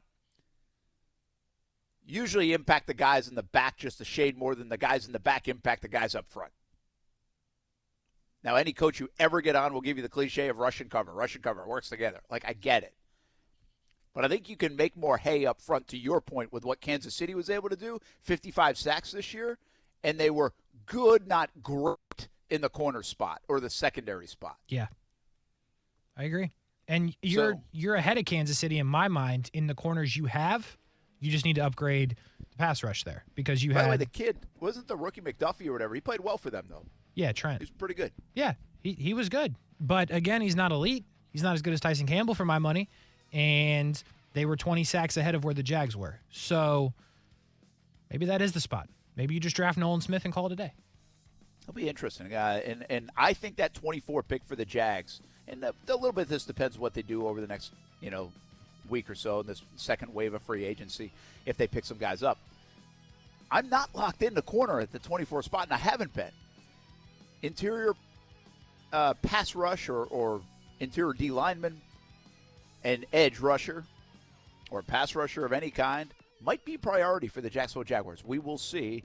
We have no idea if Josh Allen's even a part of this thing after next year. So why wouldn't that make it more of a priority, just to beef it up this time around, but also down the future? Stuff we're going to talk about going over the next 5-6 weeks heading into the 2023 NFL Draft. Hey, when we come back, think about this. Are you a sports fan like you used to be? Or are we sports fans because we've always got something riding on it? Are we more gambler or fan? Which one are you? I know which one Kasey is. Yeah. We'll be back on ESPN 690.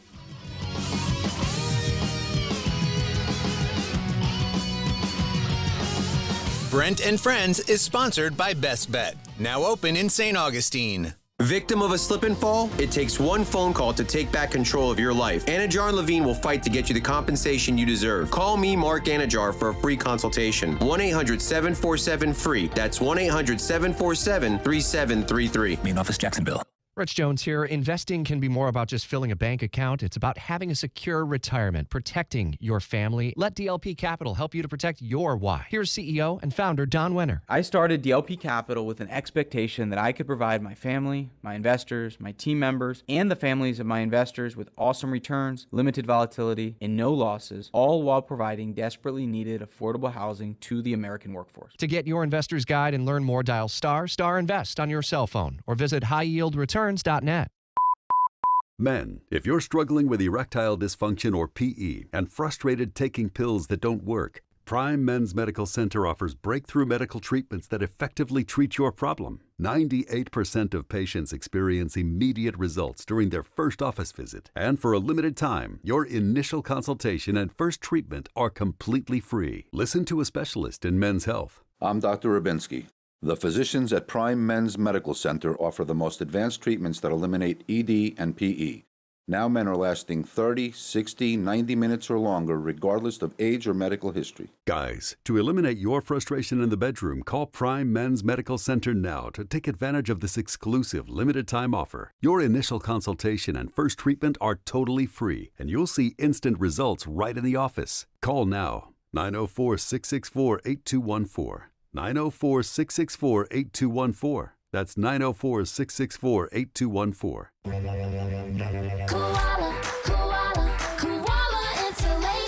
Hey, this is Bruce. And I'm Carrie. We're the owners of Koala Insulation. It's a great time of year to invest in energy-efficient improvements to your home. With our competitive rates and new tax credits for insulation upgrades, you can get huge savings to improve your insulation today and see long-term savings every month going forward. Give us a call and set up your free evaluation at 679-6282 or find us online at koalainsulation.com. Stogie Fest, the Southeast premier cigar event, is back at Aromas March 24th through the 26th. It all kicks off Friday, March 24th at 6 p.m. with events throughout the evening. Saturday, enjoy the Stogie Feast, an exotic meat lover's dinner, followed by beer, scotch, wine, and of course, cigar samples. Stogie Fest Sunday starts at 11 a.m. and features cigar sampling, great food, a designer car show, and more. This event will sell out, so go to aromas.com to get your tickets today. That's aromas.com. As the seasons change, one thing remains the same. Jacksonville and all of Northeast Florida are fueled by Celsius Essential Energy Drinks. If you spot ESPN 690 anywhere in the community, come hang with us and grab an ice-cold Celsius. Make yourself at home with Community First Credit Union. Our home loans offer great low rates on mortgages and home equity lines of credit. With quick closings and no closing costs, it's easier than ever to make your home your happy place. So make your move and just be yourself with Community First. Apply now at communityfirstfl.org. Community First Credit Union, federally insured by NCUA. Equal housing opportunity. What's for dinner? Burgers? After last week, no thanks. Avoiding foods due to fear of diarrhea, gas, bloating, stomach pain, or loose, oily stools? It may not be just stomach issues. It could be EPI, or exocrine pancreatic insufficiency. EPI can cause uncomfortable symptoms because it's a condition where the pancreas doesn't release enough digestive enzymes to break down food. But EPI can be managed. Use the symptom checker on identifyepi.com and talk to your doctor about your symptoms. That's identifyepi.com. Sponsored by AbbVie. At Charmin, we heard you shouldn't talk about going to the bathroom in public, so we decided to sing about it. When you're rolling Charmin up to soft on the party, less is more, so roll it back, everybody. Roll it back. Charmin's irresistibly soft and hella nice. The grip is always stocked. It's our party vibe. She's crushing up things so our cheeks feel fly. So worth it. Everybody wanna touch the sky. Charmin Charmin Ultra Soft is irresistibly soft and more absorbent, so you can use less. Enjoy the go with Charmin. Hey everybody, it's Brent Martineau from Action Sports Jax. There's a good chance you have a smart speaker, so use it with ESPN 690. Stay up to date on the Jags and all things sports by telling Alexa or Google to play ESPN 690. It's as easy as that. Make sure you listen weekdays 3 until 6 p.m. on ESPN 690.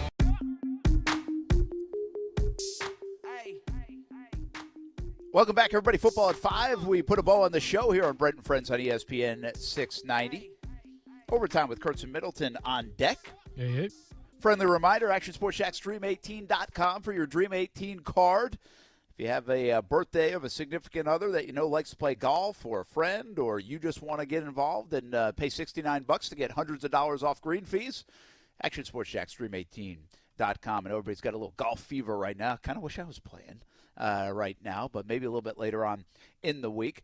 With the Players in the rear view and the Masters on the horizon. Also, ESPN690.com is where you can get more information on the Dream 18 card, but also enter our Busted Bracket here with Brent and Friends. It's a challenge we have, $250 gift card to the winner, and it goes round by round that you make the pick. So this isn't your normal, like, just boom, put your whole bracket in and see how you did. It's going to be a round-by-round contest, which I think is kind of cool. You just got to stay on top of it now. ESPN690.com. It's very simple. Put an email address in. Boom, you're there.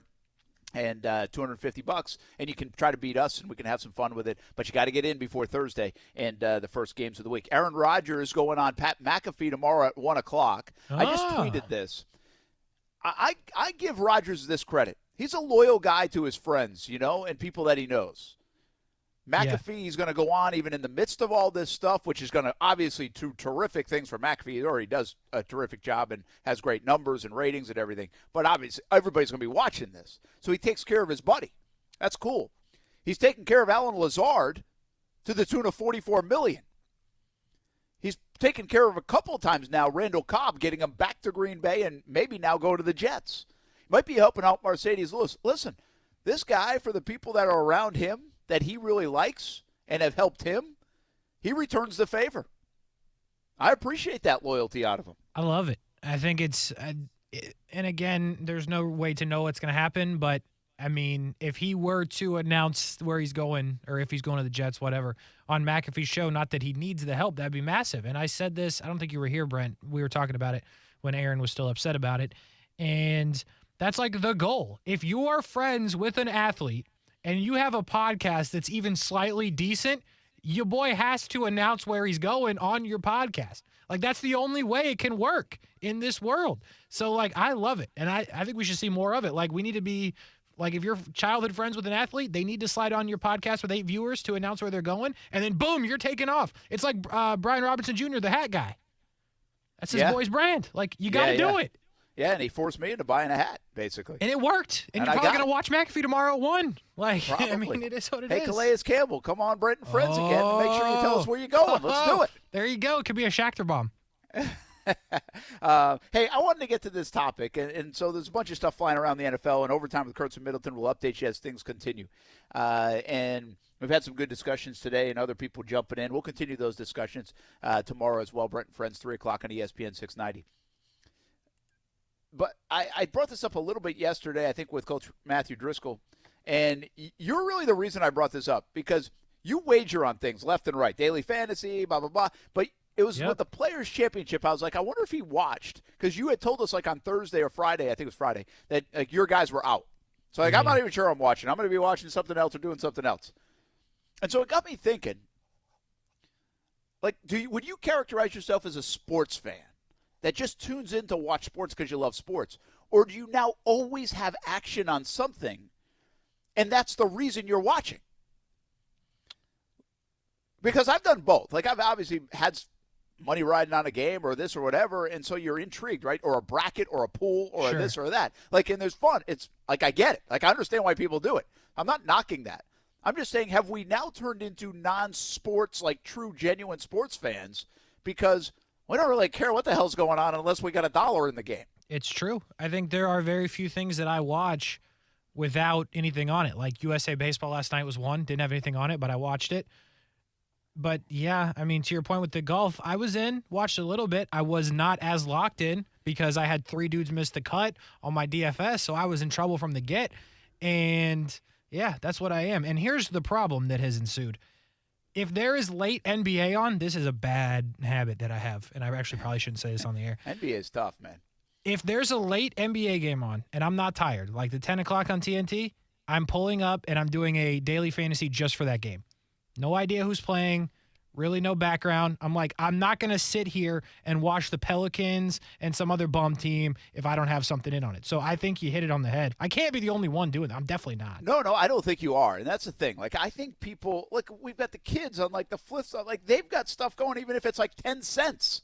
Like, it doesn't have to be a lot of money. Like, it's just got something. If you have if you're betting a Diet Coke, like, everything with something on it. It's why the golfers, even when they play practice rounds, they bet, like, tens of thousands of dollars. Yeah.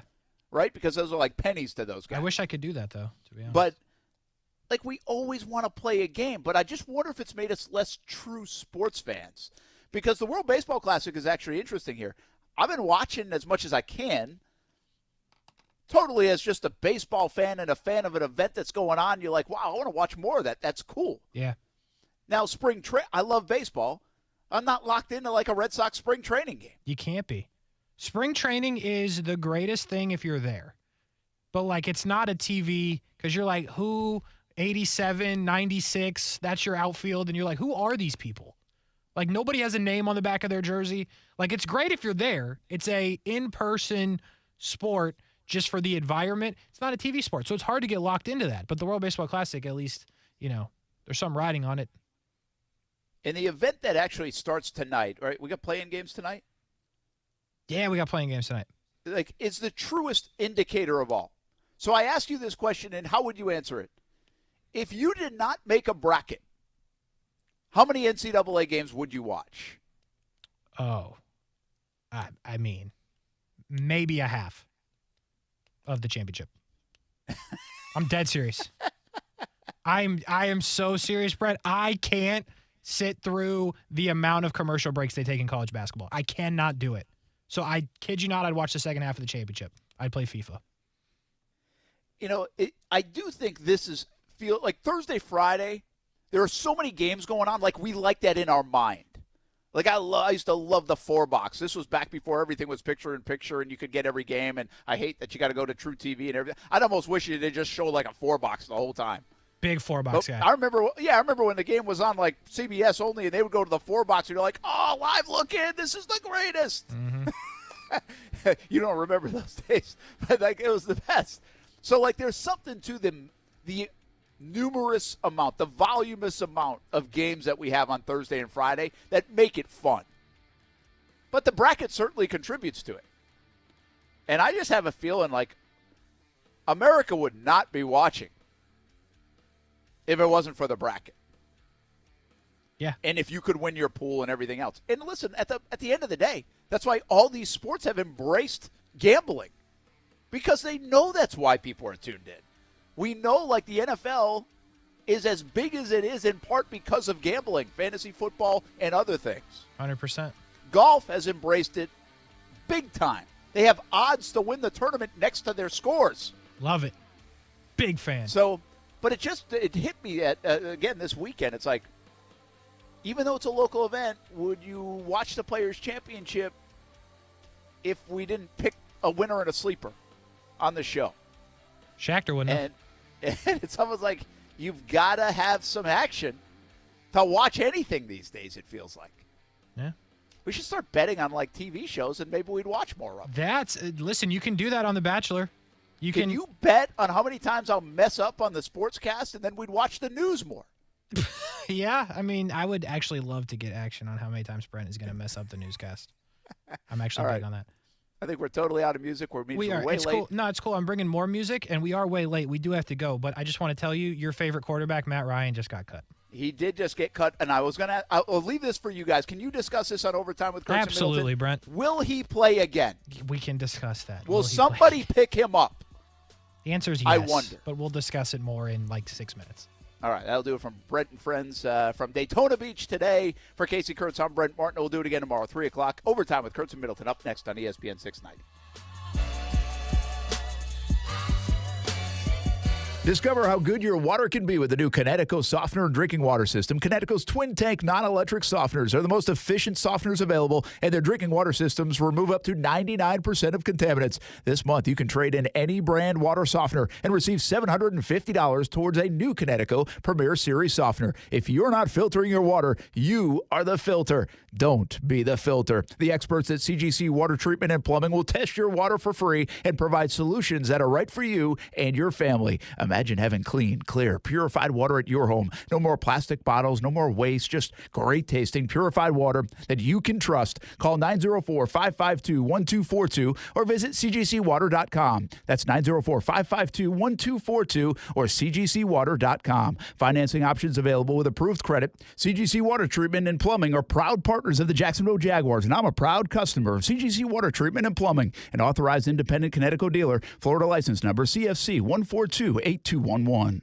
We're dealing at Best Bet St. Augustine, the only card room and sports bar in St. Augustine, Florida. With nonstop action, poker games of all limits, exciting tournaments and table games, and a sports bar showing all the action, Best Bet St. Augustine has you covered. Don't miss our delicious dining options, serving breakfast, lunch, and dinner, and our always popular freshly made sushi. Best Bet St. Augustine is located at 800 Marketplace Drive off exit 311, where I-95 and State Road 207 meet. Learn more at bestbetjax.com. Ready for some baseball? It's almost time for your Jacksonville Jumbo Shrimp. Opening day is April 5th, and 1-to-1 Financial Credit Union has the deal. 1 week only, March 13th to the 18th. Stop by any 1-to-1 Financial branch and pick up BOGO Jumbo Shrimp ticket packages. Buy one, get one. Yeah. That's 20 game vouchers for just $1.95. No blackout dates, only the reserve seats. Yeah. Just hit up your hometown credit union 1-to-1. March 13th to the 18th. Get your BOGO and support the home team. Thirsty Thursday has never been better. Federally insured by NCUA.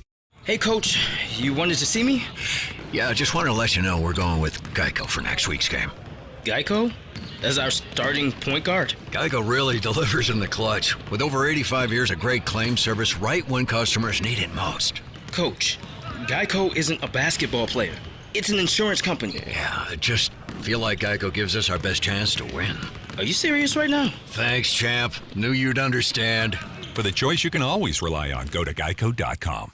What do you mean he went searching for fresher powder? We have full classes today. Instructor down at Vesper Ski School. Toward each other to snowplow, honey, not away. She needs more ski instructors to slalom through the day-to-day. Pizza, fries. Whoa, Braley, no, pizza.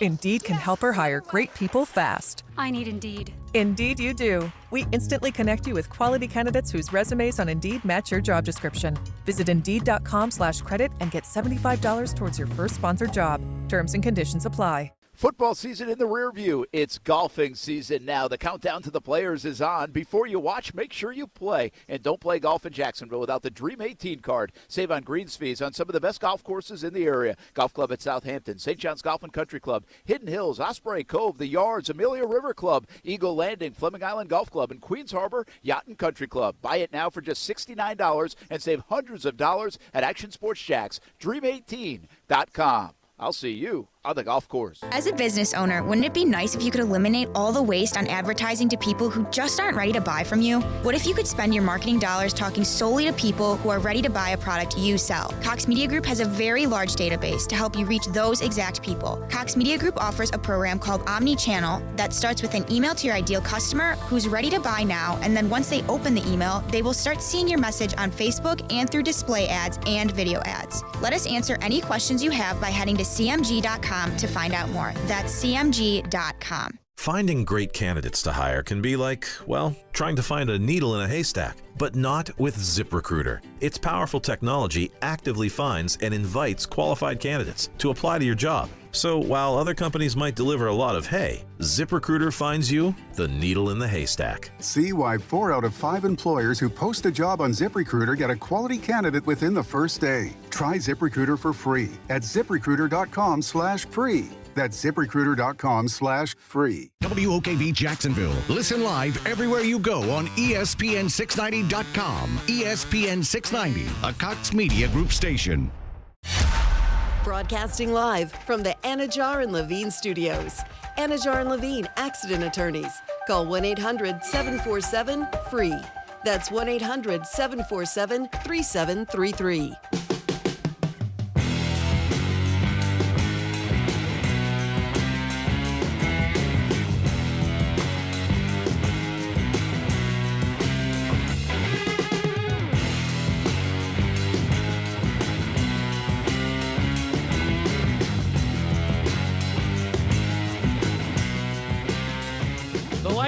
edition.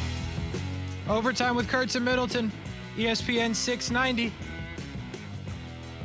On a 2 for Tuesday. That's all I can think of. Thank you. Very Wendy's-like. Yeah, kind of. It's okay. Yeah. I rock with Wendy's. Not mad with it. I mean, they don't pay no money, but yeah, I rock with them a little bit. Anyway. I did Taco Tuesday last Taco week. Tuesday's a good one. I didn't want to play that out, though. Might get tacos today. Might get tacos today. Yeah. My Taco Bell. Real Mexican food. Okay. You know what I'm saying? Okay. Overtime with Kurtz and Middleton. The broadcast on is Brian Middleton. I'm Kasey Kurtz. We are here for not a lot of time, but a good time because we have first four action coming up on the station for March Madness. Fill out your brackets. I know most people's brackets don't officially start until Thursday, but do have some first four action the next couple of days. We'll tell you about that before we get out of here. But it is free agency in the NFL. We talk about that right now because people continue to agree to deals. Aaron Rodgers is not one of them, although all of his former teammates seem to be one of them. The Jags have finally started tampering, but not really tampering when you re-sign your own players. We'll tell you about that. But most recently, some news that has popped up in the last couple of minutes that we can tell you about. Matt Ryan is no longer a member of the Indianapolis Colts. I'm not sure that makes anybody happy or sad, but Matt Ryan no longer on the roster of the Colts. He's being released. As well, the Colts making a move with Stephon Gilmore in a surprising one, being traded to the Dallas Cowboys. So the Colts getting worse today, depending on how you look at that. Also, just in relatively recently, in the last hour, James Bradberry is heading back to Philadelphia. Under the radar, good move. Yeah. I think, because they're losing a lot of players. They're bleeding. They're bleeding. They need something to go their way. And Andy Dalton, in the continuing quarterback moves, reportedly, is heading to Carolina. Andrew Dalton. So there's two ways we could do this. Which one would you like to go?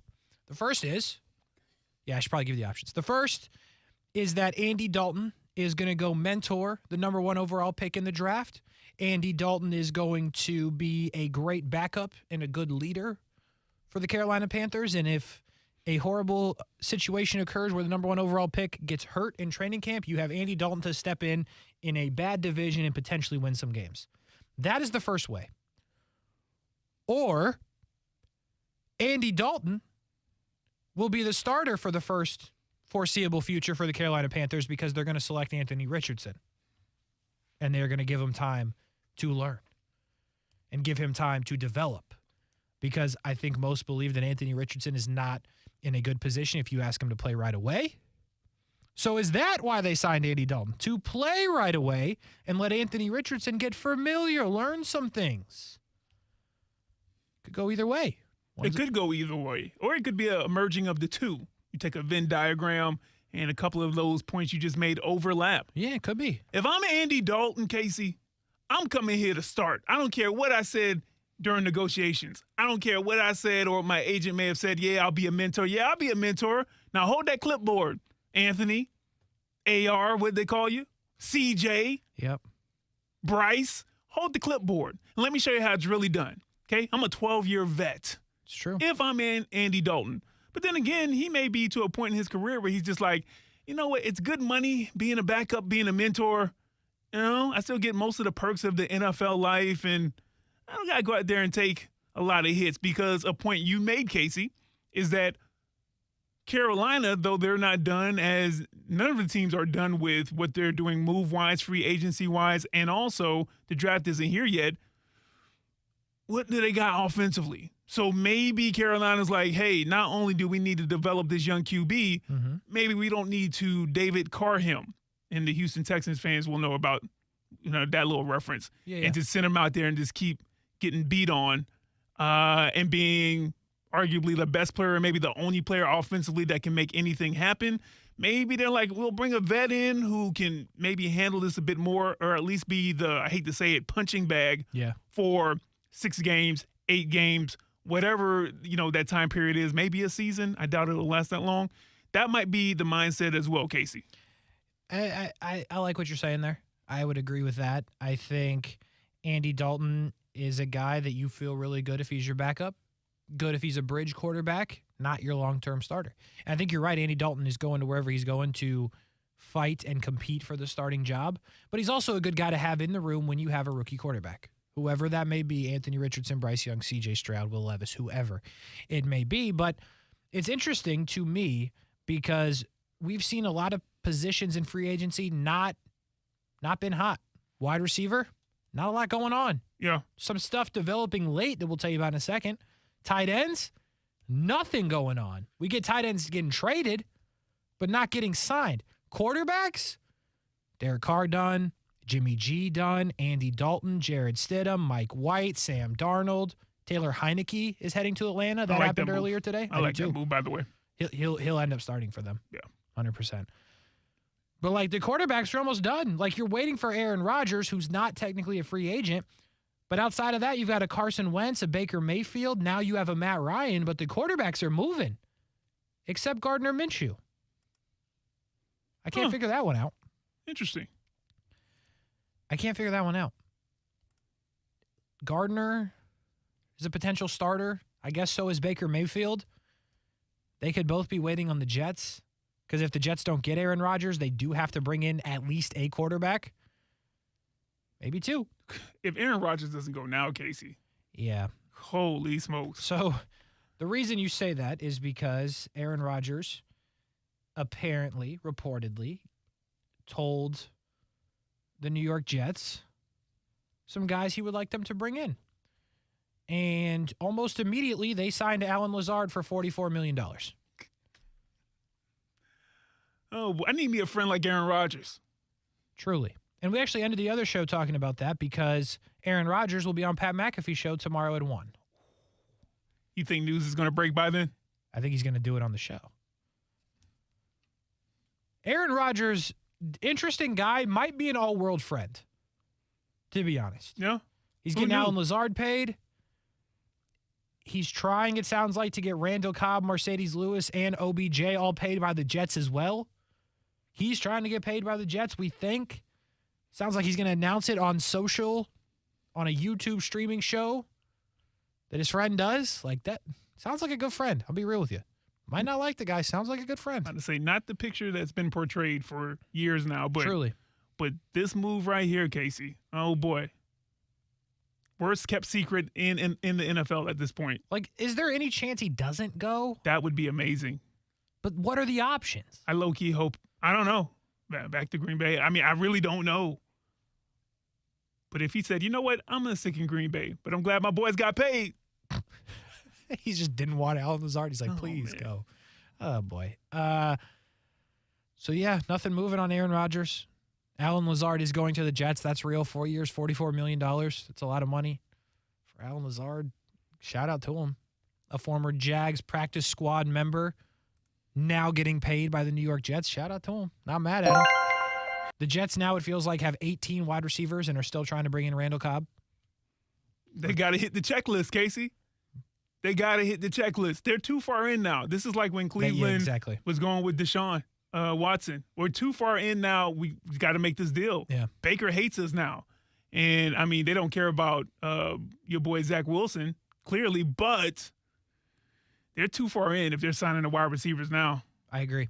And by the way, some of y'all better be playing special teams. If we sign in Randall Cobb and Alan Lazard and Odell Beckham, and we already got Garrett Wilson and Corey Davis and Elijah Moore, somebody better be playing special teams. See what happened when you do all that campaigning? Because I think that Garrett Wilson was tweeting as well, right up there with Sauce, right? Campaigning for Aaron Rodgers. Now look at you. You're going to be fighting for reps, not Sauce, though. Sauce is like, hey, I'm fine. Not Sauce. Y'all can do whatever. And probably not Garrett Wilson. But your boys, Garrett, on the team? Yeah, they're going to be fighting. I ain't seen Elijah Moore tweet nothing. He ain't retweet nothing. Ooh. Anyway. But, you know, Kasey, not to jump completely off, but the fact that you said you're talking about quarterbacks and you talked about Andy Dalton and talking about Aaron Rodgers, but you mentioned something before we got on the show about Matt Ryan. Yeah. And something you and Brent were going back and forth about, and I thought it was an interesting question. The fact that Matt Ryan, do you think he's going to play again? Yeah. I think it's a good conversation, and obviously, you know, Brent hates Matt Ryan. So we have to bring I didn't this know up. that. He hates Matt Ryan? Oh, he hates Matt Ryan. I thought he hated, what's the dude? Probably Kyle does. Shanahan. Also, yeah. Yeah, there's like a list. It's Okay. like dogs. I knew. Matt Ryan, Kyle Shanahan. There's probably somebody I'm forgetting. You said the dogs thing was Steph Casey Curry Kurtz. when he chews on his mouthpiece. Really? Only when he chews on his mouthpiece. A lot of swag in that chew. Doesn't like it. Yeah, hates it actually. And he's a big baseball guy. They don't like showing anything up. They don't like any kind of showmanship, Yeah. anything interesting happening on the baseball diamond. Keep it mundane and boring.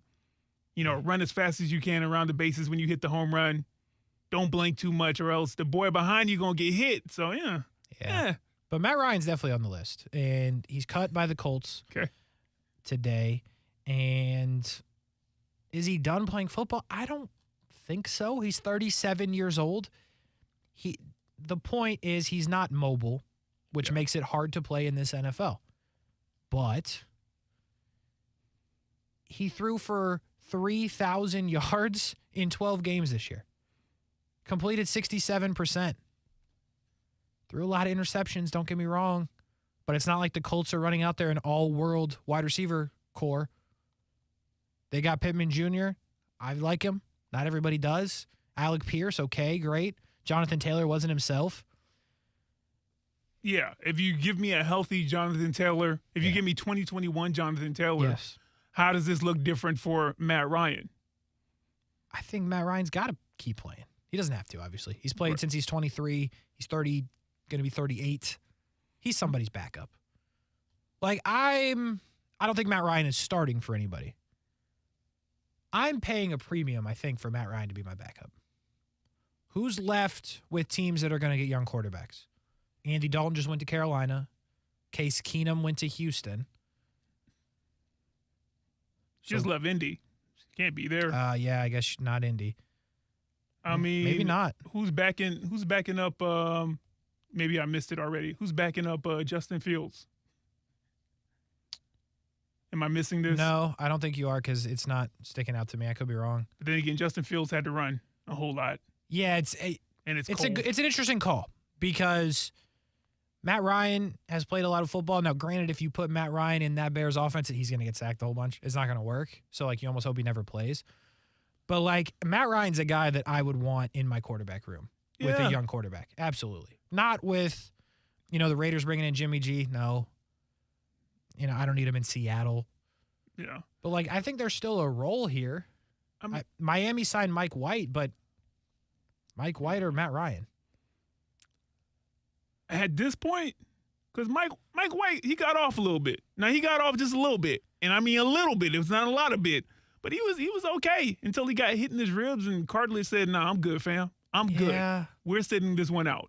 But Kasey, we're not going to poo-poo on Matt Ryan. That's not what you were doing. I'm just talking about in general. I like Matt Ryan. Guy is a league MVP. Mm-hmm. He is a Super Bowl champ. If the Super Bowl was 3.5 quarters, I mean, Tom Brady is to the Super Bowl and stiff-arming people from winning their only Super Bowl ever, the same way, MJ did in the 90s. Mm-hmm. So that's nothing to really, roast him about, even though 28-3, that's a terrible way to go out. But my point is this. He's never been the guy who is going to rush for 60 yards in a game. Maybe he has once in his career because, I don't know, the defense took a nap or something. But he has always been not mobile. Now, he's even less mobile than he was, 5-10 years ago. I get that.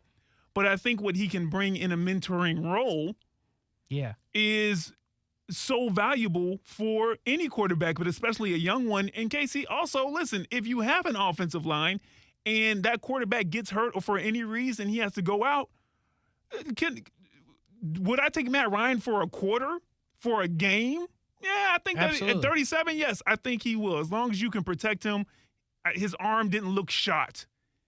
For the most part in Indianapolis. It just didn't. So I think Stephen Mann, I believe is who it is on Facebook, just hit it 100%.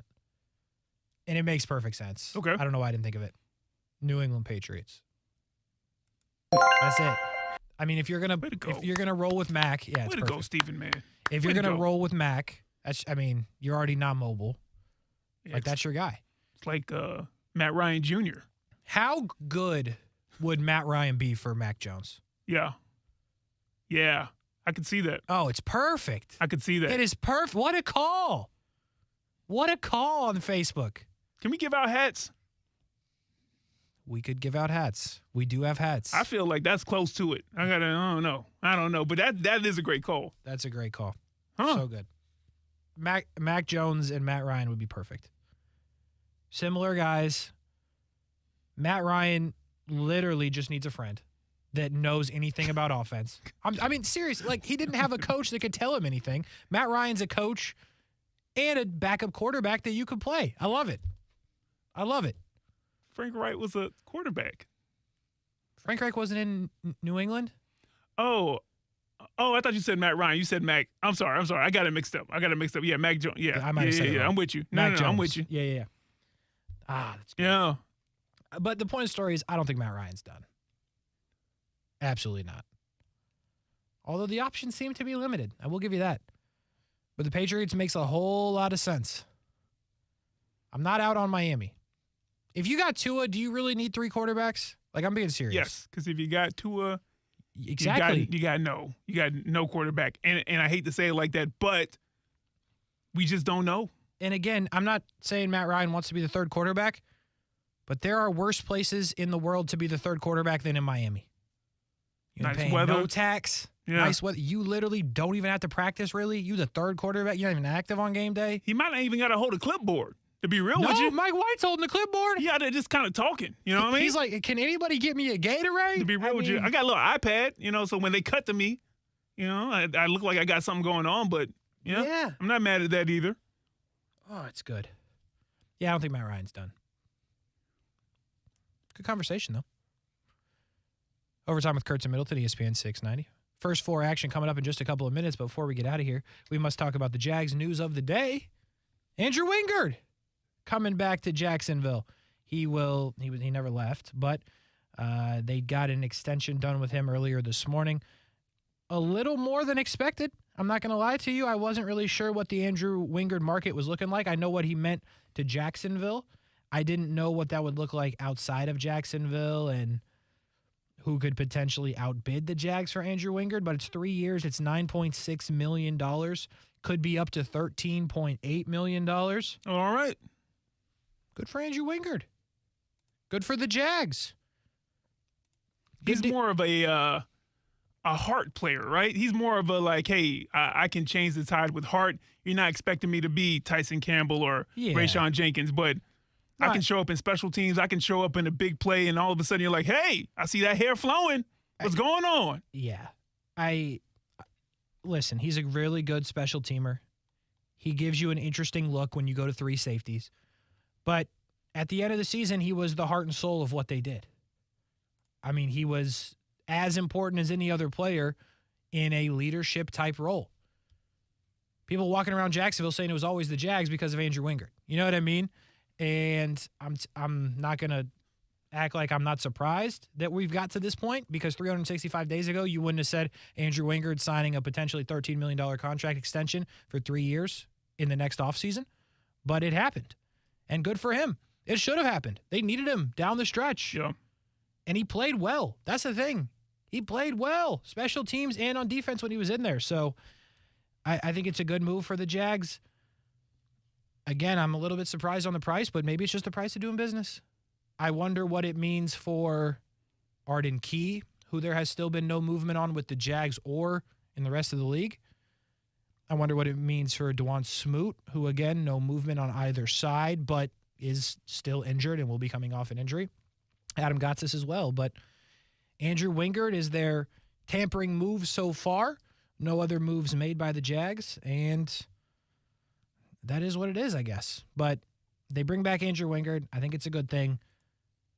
We'll see if they do anything else. League window or league year officially starts tomorrow. These deals will start to become official, and we'll see what else the Jags can do. Keep in mind, just because they don't do anything in these first 2 days doesn't mean that they're not going to do anything at all.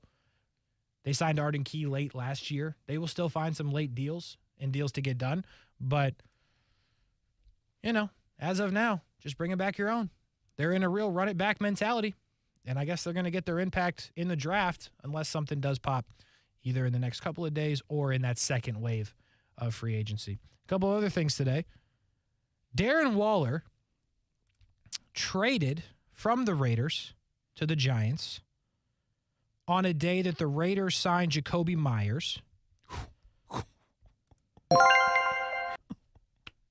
You like the Jakobi Meyers to the Raiders? Yeah, I like that. I'll take that trade anytime. I said it. I'll take that trade anytime. Wait. I know it's not a trade. Yeah, I know I'm it's with not you. a trade, but you would take Jakobi Meyers over Darren Waller. I got Jakobi Meyers on one side. I got Devontae Adams on another side. Yeah. Yeah, I'm going to take that. Interesting. And I like Darren Waller. I love his game. Listen, Darren Waller's only played 17 games in the last 2 seasons. Right? Yeah. He's dealt with injuries. I get it. I don't get it for a third-round pick. Cap hit was like $11 million. It confuses me. I'm gonna be honest. For what the Raiders are doing, it confuses me. For the Giants, I think it's a grand slam home run. He's dealt with injuries, as we just said, but you're giving up a third-round pick for a guy that the 2 years before injuries had over 1,000 yards and 8-9 touchdowns. I mean, it's a great move for Daniel Jones. He should be ecstatic. The Giants should be ecstatic. I think it's a good business move. I like Jakobi Meyers. I think he's a good player. I think he's going to do well with the Raiders. I don't understand why they got rid of Darren Waller. I just don't. Well, whatever. I will say that, again, he's by the way, 26-45, if I did the math right, which is probably not right. But I'm just going to say this. I like Darren Waller's game. You mentioned the injuries he's dealt with. So, hold your breath. I think that's the big thing. And sometimes the relationship just doesn't work out, and you're just like, hey, we just got to get what we can for so-and-so because we're not going to move forward with a future with them. And I think that's just what happened right here. I guess so. But now you've got a second straight move by the Raiders that wasn't received well. Jimmy G, Devontae Adams sounded upset about it. And then you have Josh Jacobs tweeting after trading Darren Waller that he was unimpressed. Yeah. So Raiders are going to be interesting to watch. That could get bad in a hurry if it isn't bad already. So I like Jakobi Meyers going there, don't get me wrong, but interesting things going on in Las Vegas. That'll do it for the Lightning edition of the show. First four action is next. It looks like we got Texas A&M Corpus Christi against Southeast Missouri State. I guess. The night window, though, I know for sure we got the Pitt Panthers and the Mississippi State Bulldogs. March Madness is here, and you hear it next. For Brian Middleton, I'm Kasey Kurtz. Have a good night, everybody. The Baylor Bears! I want to eat a spicy chicken in my Tesla. Is it too much to ask? Now, the First Alert forecast on ESPN 690. Mostly clear skies this evening.